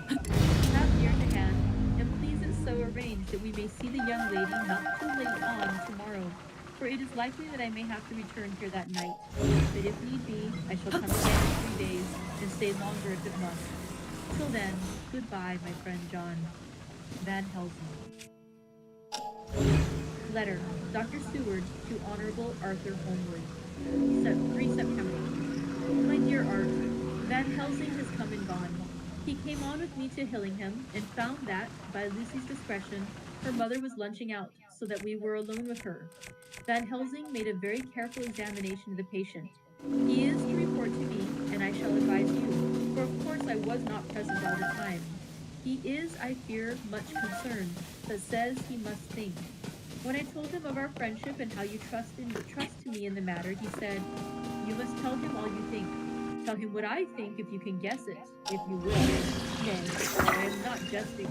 This is no jest, but life and death, perhaps more." I asked what he meant by that, but he was very serious. This was when we had come back to town, and he was having a cup of tea before starting on his return to Amsterdam. He would not give me any further clue. You must not be angry with me, Art, because his very reticence means that all his brains are working for her good. He will speak plainly enough when the time comes, be sure. So I told him I would simply write an account of our visit, just as if I were doing a descriptive special article for the Daily Telegraph. He seemed not to notice, but remarked that the smuts in London were not quite so bad that they used to be when he was a student here. I am to get his report tomorrow if he can possibly make it. In any case, I am to have a letter. Well, as to the visit, Lucy was more cheerful than on the day I first met her, and certainly looked better. What? She had lost something of the ghastly look that so upset you, and her breathing was normal. She was very sweet to the professor, as she always is, and tried to make him feel at ease, although I could see that the poor girl was making a hard struggle for it. I believe Van Helsing saw it too, for I saw the quick look under his bushy brows that I knew of old. Then he began to chat of all things except ourselves and diseases, and with such an infinite geniality that I could see poor Lucy's pretense of animation merge into reality. Then, without any seeming change, he brought the conversation gently round to his visit, and suavely said, "My dear young man, I have this so great pleasure because you are so much beloved. That is much, my dear, even were there that which I do not see. They told me you were down in the spirit, and that you were of a ghastly tale. To them I say, poof!" And he snapped his fingers at me and went on, "But you and I shall show them how wrong they are. How can he," and he pointed at me with the same look as that with which he pointed me out to his class, on, or rather after, a particular occasion he never fails to remind me of, know anything of young ladies. He has his madmen to play to bring them back. And to those without it is much to do, and oh, but there are that we can ladies. He has no wife nor daughter, and the young do not call themselves very young, but to the old like you who have known him in his houses of them. So, my dear, we will send him away to smoke the cigarette in the garden, whilst you and I have little talk all to ourselves." I took the hint and strolled about, and presently the professor came to the window and called me in. He looked grave, but said, "I have made careful examination, but there is no probable cause. With you I agree that there has been much blood lost. It has been, but is not. But the conditions of her are in no way anemic. I have asked her to send me her maid, that I may ask her one or two questions. That so I may not chance to miss anything. I know well what she will say. And yet there is cause. There is always cause for everything. I must go back home and think. You must send me the telegram every day, and if there be cause, I shall come again. The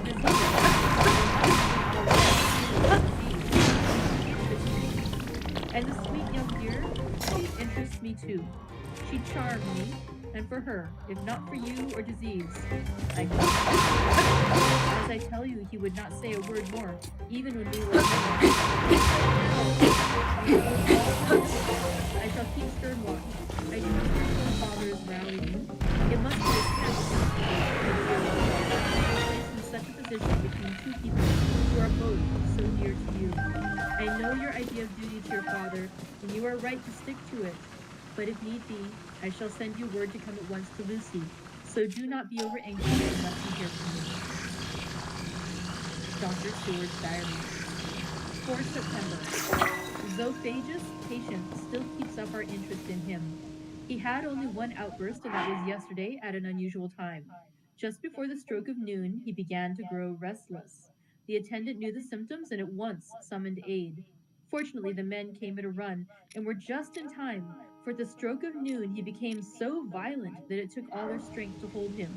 In about 5 minutes, however, he began to get more and more quiet, and finally sank into a sort of melancholy, in which state he has remained up to now. The attendant tells me that his screams, whilst in the paroxysm, were really appalling. I found my hands full when I got in, attending to some of the other patients who were frightened by him. Indeed, I can quite understand the effect, for the sounds disturbed even me, though I was some distance away. It is now after the dinner hour of the asylum, and as yet my patient sits in a corner brooding, with a dull, sullen, woebegone look in his face, which seems rather to indicate than to show something directly. I cannot quite understand it.